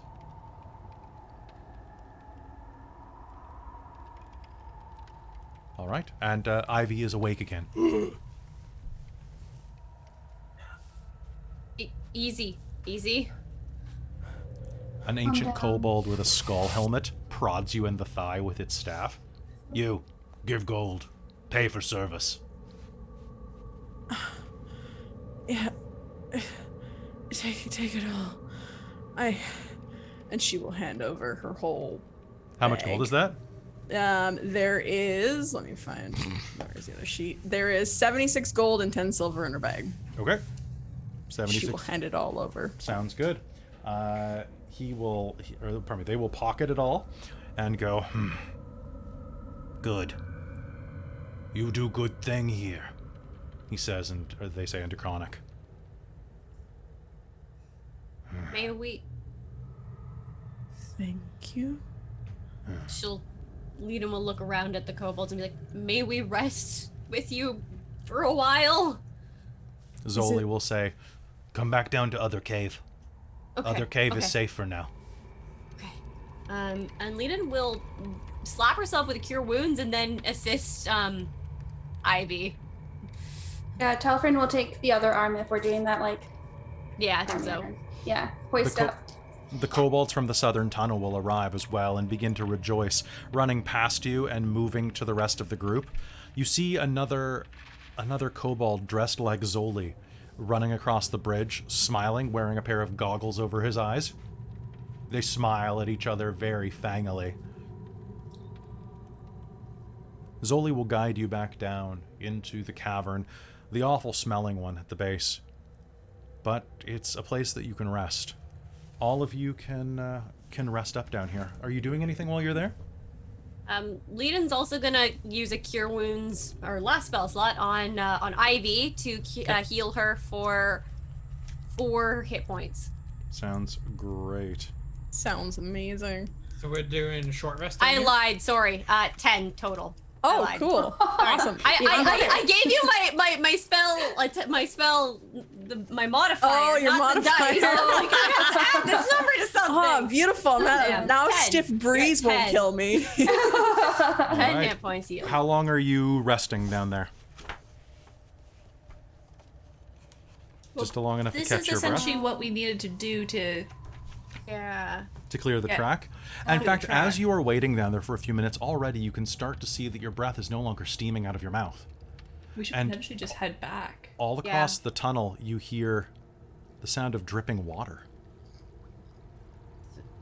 Oh, this is probably gonna start flooding soon. We should move. Okay. Oh. Yes. Let's get back. She's kind of like, her eyes are darting, like constantly, because like she's seeing the mist. Like you guys can't see that, but like she's seeing the like things in the side of her vision. So she's kind of twitchy and not really paying attention to what you guys are doing. She's kind of like very nervous. So she's like, let's go back to the train. Are you all right? I think so. I'm not sure. So I have to ask. All right. Well, do you think there's time to check in the pit? Back out. Like, I'm all for it, but... The pit is also well, he wouldn't say that, actually. It's not smart, doesn't think. Okay. We should It's probably mostly just head a out. wonder, but yeah. It's flooding. We don't want to be caught in here, and if the wall breaks, the train might leave without us, True. and that would not be good. I mean, unlikely. They'd have to explain why they, like, abandoned the Lady of House Belmont. True. Actually, anybody who wants to can make me a nature roll right now. Ooh, totally. Sure. I would love to do with disadvantage. Hey, yo. That's a 4 total. I rolled a 3. Oh, I rolled a Me nat too. 20 on 1, but that's not gonna work. 7. 7? Yeah. Nature. Where's my nature? That's gonna be a 14. 14. So Claudette and Ivy. And what'd you get, Very? I got 6. Okay. So Claudette and Ivy, you think that there's actually... You probably have enough time to go and check it out before this begins to flood. It probably has an hour or so. But I guess the question is, why would you want to look down there? Guys. Well, I mean, we saw that there's a passageway down there. So Claudette is bodies. curious.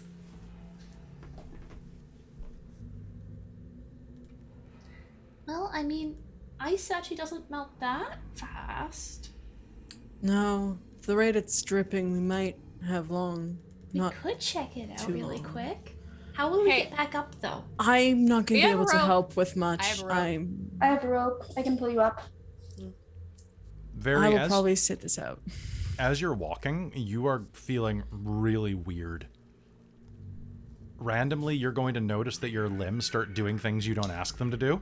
Oh no. Like, Veri starts, like, adjusting her bra, starts, like, scratching her butt, smacking herself across the face occasionally. Not hard, but just... starts, like, throwing up gang signs and things. Starts walking the wrong direction. Throwing hams. Throwing Like- hams. At Oh one my point, gosh. Veri turns and walks into a wall.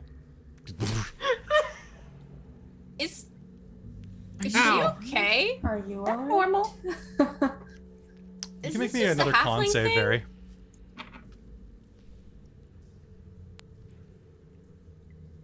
Really? I What'd you got a get? 10. You got a 10? Alright, Yeah. you're just gonna... Veri, you open your mouth to speak, and instead, you're going to hear this come out.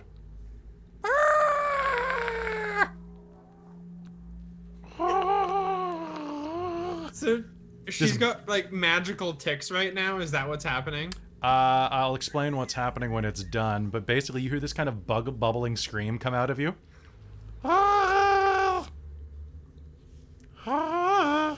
Is Zoli still with us? Yes. Claudia's gonna go turn to her and go, what did you pour in her? Healing ooze. Seals wounds. Expands on the inside. Is it an actual ooze? Yes, Ivy.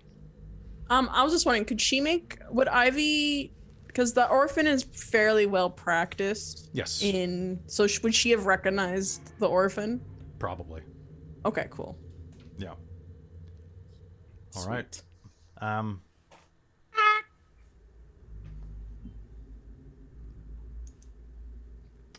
Zoli will hand you a feather. Tickle tonsils.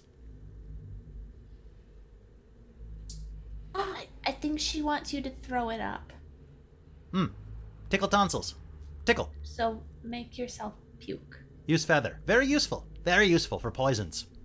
This not poison. Me not poison. Me help you. Okay, you can make me a medicine roll. Coming right up. Lena's not looking at this. She's gonna go stand somewhere else that is not right in the vicinity. That's gonna be a Claudette's 16 noting that this for can me. be Okay. done. You stick the feather back, and a moment later, you suddenly feel this weirdest throw up you've ever felt in your life. It feels like just someone is reaching out of your throat. Anybody who is looking here will see that Veri coughs up a football-sized yellow version of her onto the ground. Oh. It's going to look up at you for a minute and go, and is going to collapse down into ochre jelly and go across the floor away from you. You get the feeling that this thing had literally expanded inside of you, like it was you were its glove, and was going. Like plugging all the holes. Yeah, basically, it was just like you were like a onesie for it. That's wild. She's gonna be like, well, that was the weirdest thing that's ever happened to me. You're young. Yeah. Plenty weird to come. Okay. That was unnerving. Yeah. Did you want to do your pit Yeah. before we Mhm. get out of here? Pit. And Lena's just gonna go wrap some ropes around stuff and be like, Claudette, are you coming to look at this? Well, of course. Okay. Okay. Let's go. All right. As you make your way down. Okay. Can I just get a quick athletics check off of each of you? To make sure that nothing bad happens? Yeah, you asked for this. Character sheet. You asked for this, Amy. I know I did. I know. At least I healed up some of my hit points. That's true. Athletics, you said? Mm-hmm. Everyone's gonna stay up How's- at the top. Also a 17. Yay! As you head down to the base of the pit, it's about an 80-foot drop. Tying your ropes together with a tight knot, you'll be able to work your way down. At the very bottom, you'll see that there are 3 corpses, as well as several kobold corpses. The 3 corpses that you see on the ground, however, belong to adventurers that had had better days. Looking at them, you find that their clothing is quite old. Can I get a history roll off of each of you? Yes, please. 21. That's a 16. 16. Okay. You think that the outfits, the underclothing, has actually been kept in really good order, actually. All of the materials that wouldn't have rotted directly are, you'd say, 400 years old? Oh. At least that's the fashion period. The ruching and the stitch work around the leather, the embroidery, that's about 300 to 400 years old. They've been down here a long time. Claudette is like scribbling and like making like descriptions and ideas and just like prodding at their clothing and like just excitedly telling Leodin this. Also, I would like to see if they have any purses. Yes, yeah, they do. that too. I spent half my funds on raising Ivy, so Sounds good. I need some money to buy stuff. Can I get an investigation roll off of you all? Yes, please. 15. 15? Good. aha, not 20. Nat 20? So 25. One of them is Claudette wearing, has a sixth sense when it comes to money. one Apparently. of them is wearing half-plate armor. Ooh, fancy. You're going to be able to grab that off of them and have that brought up. Okay. Yeah. It definitely needs some work, but that's quite expensive if you can sell it. One of them has a pouch on them containing 106 gold Ooh. and 13 silver pieces. Nice. Looks like this one was carrying most of the gold for the party. For the rest of it, only has another 20 gold spread between the other two. Leodin will definitely ask if she can replenish the 30 gold that she spent. Well, let's just split it that way. Well, you know what? We should probably give them some too. They didn't come down, but we should True. give them a little bit. Let's give them the 20. So, But with let's make sure we do it after we get out of the kobold rage. Yes. you will find the following things here. Are you ready? Okay. 1, you will find a lead amulet attached to one of them on an old rotted leather cord. The symbol on it is not one that you might be used to. Can you roll me a religion roll? Sure. Nat 20. Oh, nat 20? Perfect. Okay, so that is... Only 7. It is a lead medallion bearing the mask of a plague doctor. This is a holy symbol of Zonos, the god of disease.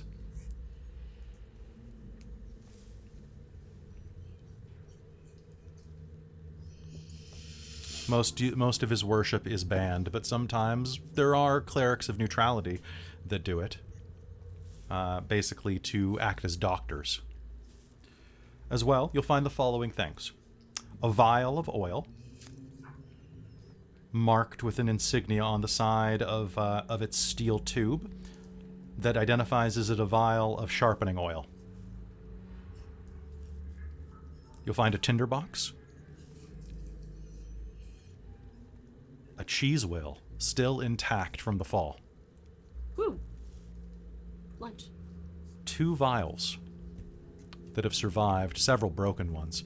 One has a strange yellow liquid inside of it that still, as you hold up any light source to it, glows slightly from within, as well as a vial of dark black red, almost looks like blood.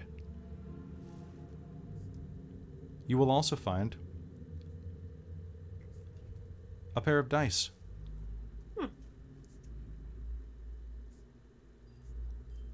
simple bone dice. Pips carved intricately into the sides of the bone. As well, down there are a few rusted weapons. Most of them, though, have fallen down the rest of the hole.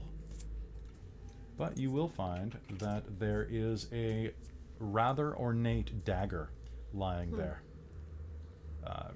It's old and very heavily metalled. It's weighty. But it's quite sharp.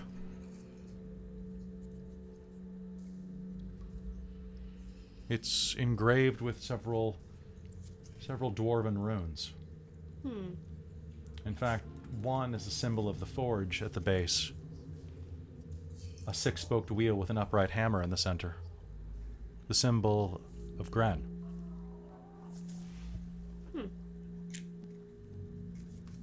This seems nice. Yeah.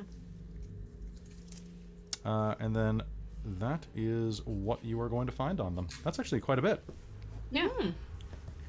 And as you're getting ready to pack up, are you taking the half plate off one of the corpses? Yeah, I think leading will. Suppose we might as well. As you liberate it, there is going to be a clunking sound. And a half-deteriorated diary is going to fall out of it. Ooh! Claudette is gonna pull that over. Right. Very, very delicately try and see if it will open or has anything in it. It has a latch on the front that you'll have to unlock, but it looks like just checking the side of it. A lot of the pages are very, very brittle with age. This diary has a clasp lock on the front of it. Okay. But you can She's see gonna very carefully wrap it up then. Okay. And put it away to investigate later. The side is written as the diary of actually one sec. Livio.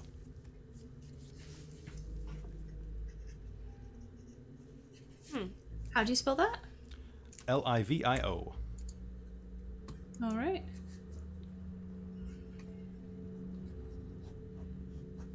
So you are going to be able to grab that. Okay. Claudette takes that to investigate. Sounds good. Anybody upstairs who would like to spend hit dice to heal? Ivy, you still have one remaining. I have one. Okay, cool. Yeah. So roll a d10 and add your con to it. Oh, that was kind of poopy. Oh well. Yeah, well, it is what it is. Better than nothing. Okay.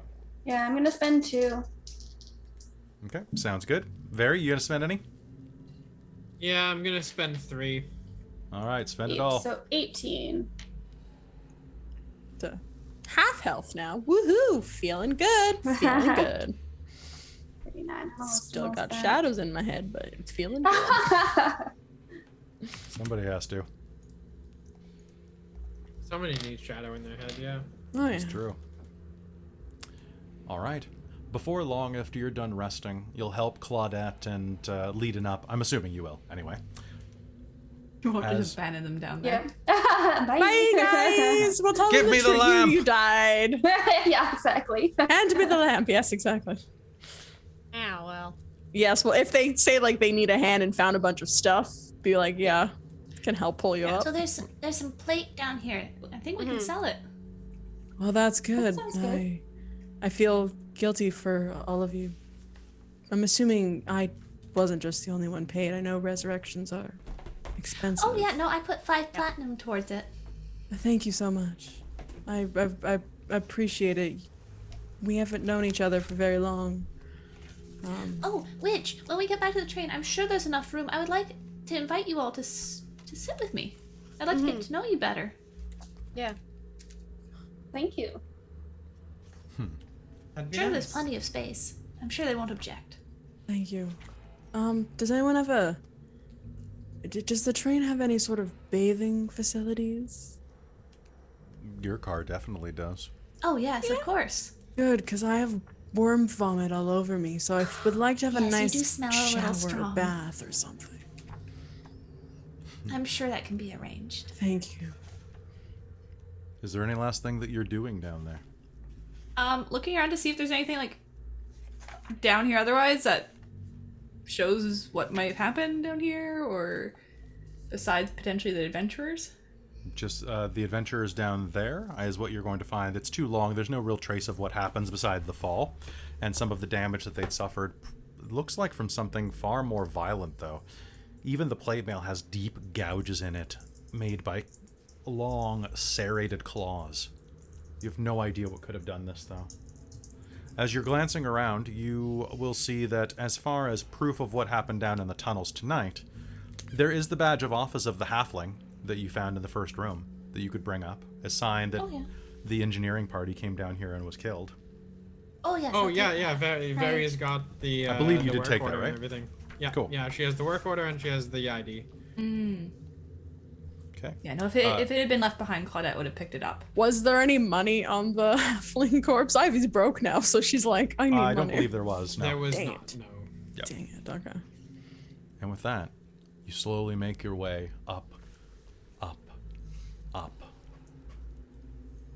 And soon, you'll be back up, climbing out and around where the train is still there, idling. The electric currents beneath it humming low and deep. As you head outside, one of the engineers that you recognize as Railed turns and looks at you, his mustache twitching. You look like shit. Feel Thanks. like it too. Well, whatever you did, he gestures over where walls of water are dripping down the sides of the tunnels. Engineers are lined up, working with pickaxes, breaking the last of the ice off the rails. It seems to have worked. Should be good to go now. You're welcome.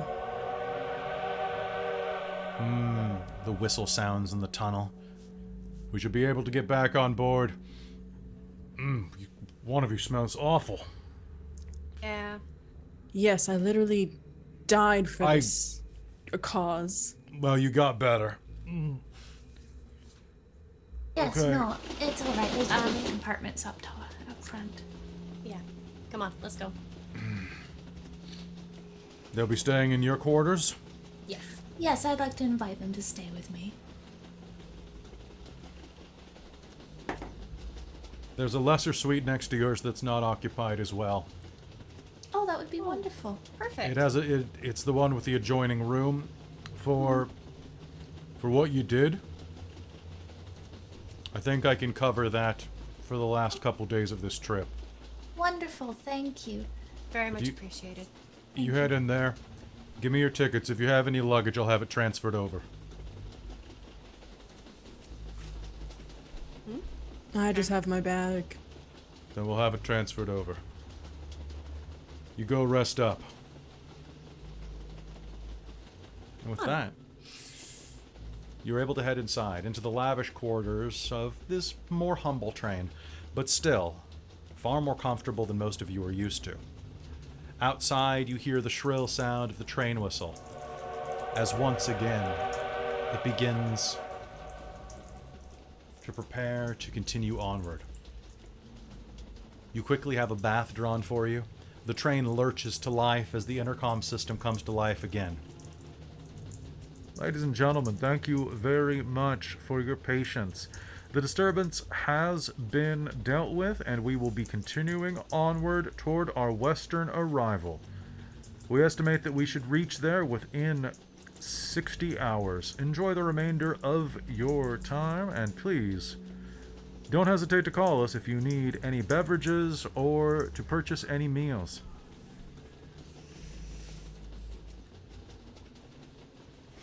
The train I begins. get my clothes laundered. The attendant standing outside of your room. Absolutely, ma'am. I would be happy to do so. Cool, she's just gonna start stripping down. Fantastic. Yes, ma'am. He covers his eyes. I'm happy She's to. not- She'll just like take it off, grab like a sheet, wrap it around herself quickly, and then just hand her the clothes. Him, but yeah. Him, sorry. Yeah, I was talking about, I'm thinking Ivy, but yes. That's fair. Yes, no, sorry. He'll take your clothes and any other laundry that you all need to do. And with that, you begin to head out of the tunnel. bright light for the first time in days plunges through the windows of your compartment, and you are heading through the snow-capped mountain ranges. Soon, in under 3 days, you'll find yourselves once again free of this damn train and off on the next part of your adventure. This time together. And with that, we're going to call game here tonight. But wait, what's that sound? I think we hit level 4. Oh. All right, so There hey folks, we go. you're all level 4, so go ahead and level up. Don't forget, you get the ability score increase or a feat at this level. Oh, So baby. Talfrin, you have a hard choice. What's that thing? I believe it's Great Weapon Master. Let's check Great that real Weapon. quick. Yeah, it's Great Weapon Master. is. I would strongly suggest that's such so- a good thing. It's Great, Oh, yeah. Great Weapon Master. I love sharpshooters, so like that sounds great. Yeah. wish So- I took that feat for Vistra like way earlier. Talfrin, on your Yeah. turn, when you score a critical hit with a melee weapon and reduce a creature to 0 hit points, you can make one shit. melee attack as a bonus action. Nice. And before you make a melee attack with your heavy weapon, you can choose to take a -5 to do +10 damage. Damn. Does that sound like what you want? Yeah, that's awesome. Okay, Yeah, so I'm it's gonna Great take that Weapon one. Master. It's 167 in the book. Nice. Anybody else who would be looking to take a feat, let me know. Possibly. I'm possibly. Ivy, potentially consider dual wielder, Yeah, that's what I was thinking about that. because then it's a +1 I want to. an extra cantrip. All right. As far as lead-in, I would also like to remind you that you can use half plate. So if you want to have that resized for you, you can. Considering it, yeah. I need It to w- double check the stats and see what It is does. a 15 and 15 plus 2 max. Okay, so that would actually be okay for her then. Yeah. So what's your So she would be at what's your 16 dex bonus? +1.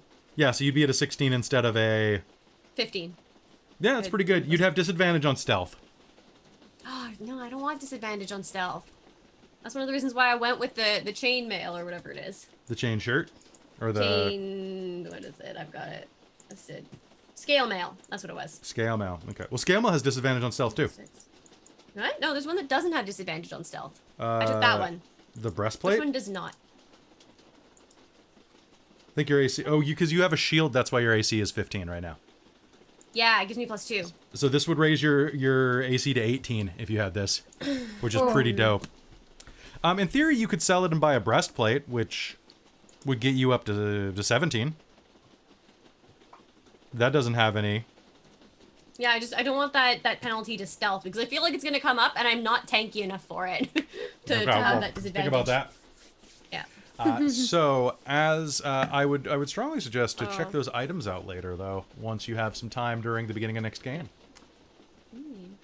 All right, so folks, that's Oh gonna, yeah, no, Claudette's planning to. Oh I think yeah. I'm gonna put my stat increase into intelligence and get 19. nice. Because that actually Rolled a affects my 3 on armor my class new too hit with Blade points. Song. Do you have anything else that's at an odd number right now? Not really. Not I your mean, de- I've got 2 15s that I could raise up to 16. What are your 15s? Con and charisma. So not that fair. important. Intelligence is more important to me. I mean, if you... Yeah, that's fair. What you might want to consider, look for any of the specialties that give you a +1 to int, as well as a bonus. Because that's what I do with Farah a lot of the time, is I give her Yeah. feats that add +1 int, and then also give her, like, advantage on history rolls. Because Yeah. if you're already at an odd number going into this, like, that 19 isn't any better than an 18, technically. But I we guess, can- but it's just like... Then, like, I want to be able to get up to the place where I can get, like, the +5.